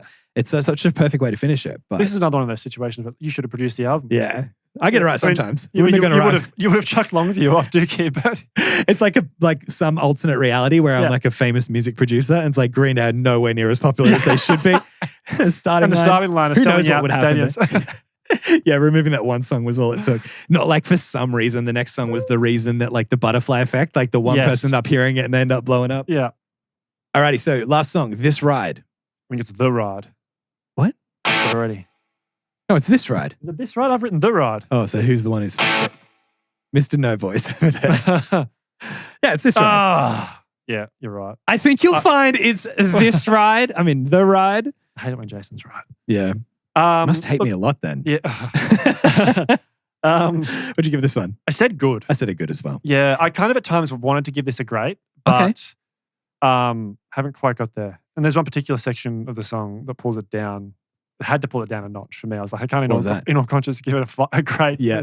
with that section. It's the bridge, Oh, like the okay, new yeah. metal style bridge. Yeah. This is the one that sounds quite emo and has more screaming in it. Maybe the reason that the last song didn't finish the album is because this trend had such a gravitational pull that every band wanted to do screaming and stuff.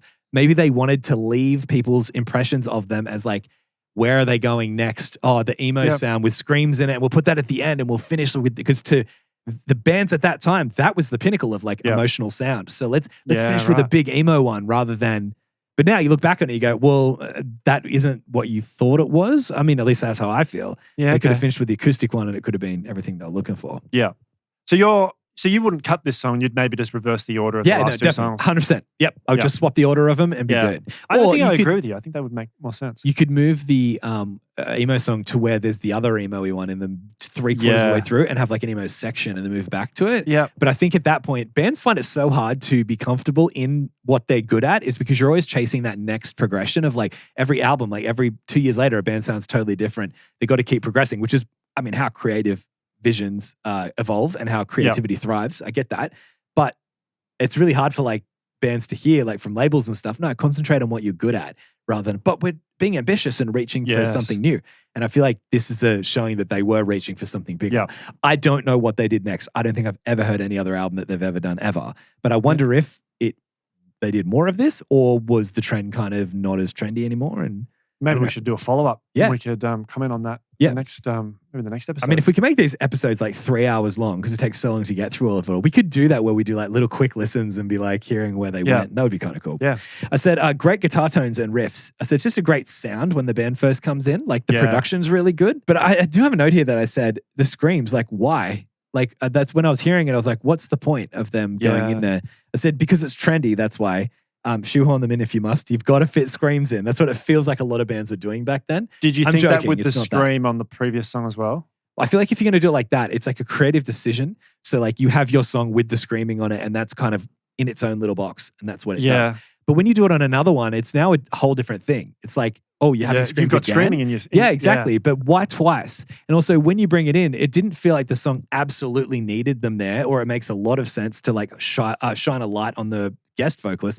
It felt like a lot like screaming for the sake of putting screaming there. And that's why I was just like, why Yeah. though? Like I was like, why what was the decision here other than like we should put screams in this song, which I know every band wanted to do at that time. Yeah. It's not that I have a problem against it, but like it's just that I don't. It's just that you have to kind of take that into account because a lot of the decisions were because that's the cool thing to do at the moment. Yeah. I think my take is they're not necessary on either song, to be honest. Okay, Like, yep. I don't know, like, because otherwise I don't know that the music really fits that style. Sure. I think I- the first one was good because it was the guest vocalist Finch. And I think that showcasing another or highlighting a band that doesn't seem like it should fit would be quite a good promotional decision. Like, I think that would be a cool way to do that is like, I don't think, if you're talking purely musically, I agree with you, but I think like in the broader picture, it is cool to have, oh wow, did you see that like Nate from Finch is doing screams on a Starting Line song?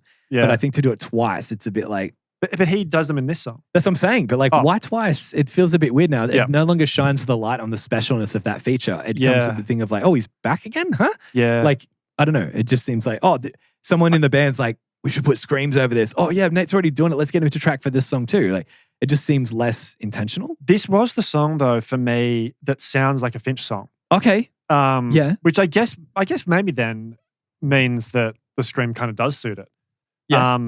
But yeah, of all of them, this was the one where I was like, wow, that sounds like Finch. And I think it's the bit leading up to when the scream comes in. Yeah. In particular. But I also think like stylistically, there's a number of aspects of this song that are different from other songs on the album. Like it does Yes. stand out for sure. Yeah. I agree. All right. So, yeah.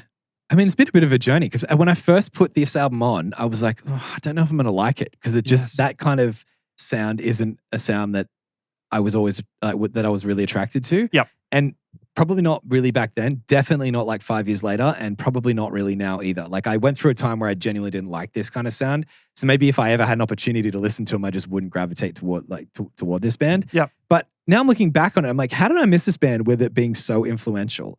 Like, Yes. I still don't understand that how I hadn't heard this CD back then. I would have really liked it when I was younger, like probably around the time that it came out. Or maybe, sorry, a couple of years later after it came out because I was actually, yeah, no, I would have been like 14 when it came out. So I would have loved it then. Yeah. But it's not just influential in pop punk, but also in emo music too. And honestly, after listening to it through the first time when I just had it on kind of in the background, I was like, oh, I feel guilty because I don't know if I'm going to like this or not. Yeah. Okay. And then I was preparing myself for an episode in which I have to defend myself the entire time. But I actually came around on it because I really understood the context, understood what they're trying to do, and seeing how much it's influenced other people made me go, I've got to give this the attention that it deserves. And I'm happy that I did. I think for me, this was really interesting because it's like a couple of the songs have got really strong nostalgic vibes to them because I was listening to them back, when I was 14, that sort of thing. But then a number of the other songs, like I'd never heard before, I'm totally new. Would you say, because we've forgotten it last couple episodes, we've got a baguette right now. Oh, yeah. Would you say that's your baguette thing, is the nostalgia of the album, or would it be something else? I think if I had to give the baguette, it goes to Saddest Girl Story. Just that song just gets Revisiting it for me. that song. Yeah. Yeah. Just because I think that's like, I very rarely listen to it, but it's one of my favorite pop punk songs. Yeah, right. Ever listened, I've ever heard. As in like, ever listened. Ever listened. Oh, Shakespeare over here. Best greatest song ever listened. Do you listen to it often before doing it here? Like it's part of your rotation? No, I'm saying I don't. Oh, and so it was when it came on, it was like that rush, like that kind of like. It takes you straight back. Yeah. When do you reckon the last time you would have heard it would have been? A long time. So like full nostalgia pretty much. Yeah. That's really cool. Yeah. Yeah, awesome. I'm not sure what I'd give my baguette for. I haven't really like prepared anything. So of course I'm prepared. I've won an award. Yeah, it's definitely. I think genuinely it's the fact that I think the whole point of this book club is to find underrated gems that we find and go, this is really, really, really good. I don't think this album blew me away. Okay. I would have loved it way more when I was younger, but I definitely think that I came out of this album being like, I am so like, I get it. And I think that's the best part about it, is that for me, this has been less of an emotional journey than an intellectual one. I think that as I've come out the other side, I've been like, wow, I've learned so much about this band. I understand what they're doing. And although the album, I don't love it as much as people saying it's like one of the greatest pop punk albums like of all time, top 10, maybe I don't think it's going to be in my top 10 with the way it comes out with the rating after we do a few more albums. But to me, I get it, like what they were trying to do and what they did for the music. I can respect all of that. And to me, I'm like, I won't come out of it being like, oh, the starting line, yeah, they're pretty good. I'll be like, no, I get that they're super important. Yes. And to the genre, to multiple genres. I'm so impressed by what they did. And that has been quite eye-opening for me about that. Yeah. I definitely feel like I'm more appreciative of their influence. Exactly. Yeah. But I could come out with another rating for another band that is quite similar and still be like, for them, be like, yeah, it was all right. And that's all I say about them. But with the starting line, I'd be like, they're so important. I get that. Yeah. You know what I mean? I have a respect for them that I didn't expect to have. And on the whole, like I've really enjoyed listening to the album. Yeah. And there's a few songs on here that I'd probably keep listening to. And I've listened to like non-stop all week and I've really enjoyed that. Yeah. And I'm kind of keen to listen to some of their later stuff as well to see where they go. See where they go. Because I think you said before you haven't heard any of their other stuff either. No. I don't know that I've listened to any of their other albums. Yeah, I don't think I'm going to wait for us to do them in the book club. I'm just going to check them out. I'm not going to do a full breakdown and obsess over it for a week and rate it as I've been doing for this one. Yeah. One thing I did say though is, or note, is that thematically, I don't think this album has aged as well as some other albums. Yeah. Because that makes it harder to connect to as a nearly 40-year-old. Yeah. But also, I hate to keep coming back to Blink, but I feel like They're a good bands like standard that to bring back were to. singing about pretty much the same concepts and themes. But because they did it in a slightly more, or not slightly, they did it in a more tongue-in-cheek, funny way. There's more to keep you around. Yes. And you kind of look back on that and you kind of, you enjoy the humorous side of it. And whereas this, because they're doing it so earnestly, it's just kind of like, it's difficult for me to connect with that at this stage of my life. Yeah. Looking back at it now. And I think for that reason, it sort of ages the album a little bit. True. That makes a good point. Yeah. I think that's the thing with Blink though, is that when you hear them, you also hear Mark, Tom, and Travis. Like you know their personalities behind them as they're performing. Like there's more depth to it than with a band like this that I don't know much about the band members. I did watch a video though of them performing live, like now, of them in a studio playing, and they sound so good. Yeah, nice. Like it was really, really cool to see that. But a lot of people seem to know the band members of this. So maybe if you did follow them, maybe in America you knew more about them than we got in Australia. So please don't like hate us too much because of it. But anyway, so ratings, what'd you give this one? Overall, 4.76. Okay, so that pushes it into just right on a great album for you. Oh, cool. 7.6 is the cutoff. So Is it? yeah. So Nice. you were technically like right on great. Yep. By Okay. 0.01 of a point or something like that. Yeah, cool. For me, I gave this a 4.69. So I'm not too far behind you. Okay. Like we're very That's close. very close. That might only be the flame that separates it. Yeah, So maybe. we've come out pretty Oh, that's good. right, because I gave a flame in that same song you gave a fine or something. Oh, yeah. Yeah. No, a good. Was it a good one? Yeah, no, Okay. come on. It's not that ridiculous of a disparity. I didn't give out a single fine on this album. Didn't you? No. Okay. Yeah. So for me, the picks that I got on this album, Up and Go, Best of Me, A Good Night's Sleep were the bangers for me, the crowns. No flames for me on this album though. So I gave a flame to Saddest Girl Story. Yep. And then I gave crowns to Up and Go, Decisions. Yep. I think that's it. So 2 crowns, 2 crowns, 1 flame. A whole lot of greats though. Yeah, it's really interesting because usually we do have a tendency to agree on what a crown is, but on this album we haven't. Aside from Up and Go, That's right. Like I've picked 2 other crowns that you haven't picked, and you've Yeah. picked a flame and a crown that I haven't picked. Yeah. That's really interesting. Yes. But no, great suggestion, great album, and I thought this is a really cool pick.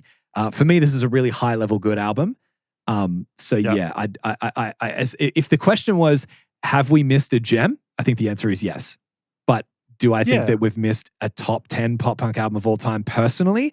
No. But if someone says it's not in this rating system that we're doing, it's actually for the most important albums for the genres, I go, well, I can consider that. You know what I mean? I think that that's actually a good point. That's right. But personally, my favorite albums, it doesn't reach that, but I wouldn't be mad if someone does put it in the most influential pop punk albums of all time. Yeah, I agree with that. Yeah. It's nice to finish on something we agree on. Yeah. Don't have to break my nose again. So anyway, thank you so much for watching. This has been another episode of the Pop Punk Book Club. Before we get into the album for next week, if you have anyone that you think would enjoy this podcast, please pass it on to them. We are still getting this all up and running and getting started. And we'd love to have you guys here for the journey. And the more people we can bring in, the better. Do it for Greg's sake. Because I mean, seriously, if this doesn't keep growing, we can't afford to keep Greg around. And I don't mean financially because we make no money from doing this. It's just that emotionally. He didn't even come tonight. So we're doing this all of us doing this ourselves. And you know what? I didn't even notice he wasn't here. True. So do it for Greg.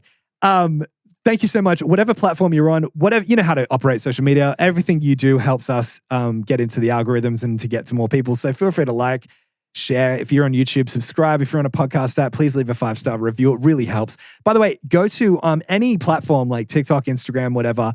If you can find us there, if we're on it, you'll find us at Pop Punk Book Club. Send in your thoughts, messages. We'll read them out on the show, as well as voice memos. We'll play them on the show. If you want to email us, you can at poppunk. That's not it. Podcast at poppunkbookclub.com. Or if that's all too hard for you, just go to poppunkbookclub.com and there'll be links there to go to check all of that out. So what you're actually been waiting for this entire time, I'll shut up with the promo. What are we doing for next week? Drum roll, please. Okay. You can give me better than that. Give me a little bit of rhythm to it or something. How do you do rhythm to a drum roll? A little bit of a Trey Cool drum roll. I did that last week for the burnout. Did you do it for the album reveal though? Yeah. Oh, did you? Yeah, Okay. I went, let me go again, and I went in theme for this album. okay. Da-da-da-da-da-da. All right, this week then I want. I should I do want like to get the a What Is most- to Burn verse drum beat. Yeah, we should do a recognizable beat from a thing. So, dun, dun, dun, ba, ba, dun, dun, dun, dun, ba, ba. Smash by The Offspring. Smash. What's Sam and I doing after? So yes, that's an old one, right? Smash was one of their first. It is one of the earlier Offspring albums. Yeah, right, okay. 94, I think. Wow, okay. Yeah. Right. So that's way before I even really knew much about The Offspring at all. I mean, maybe I did.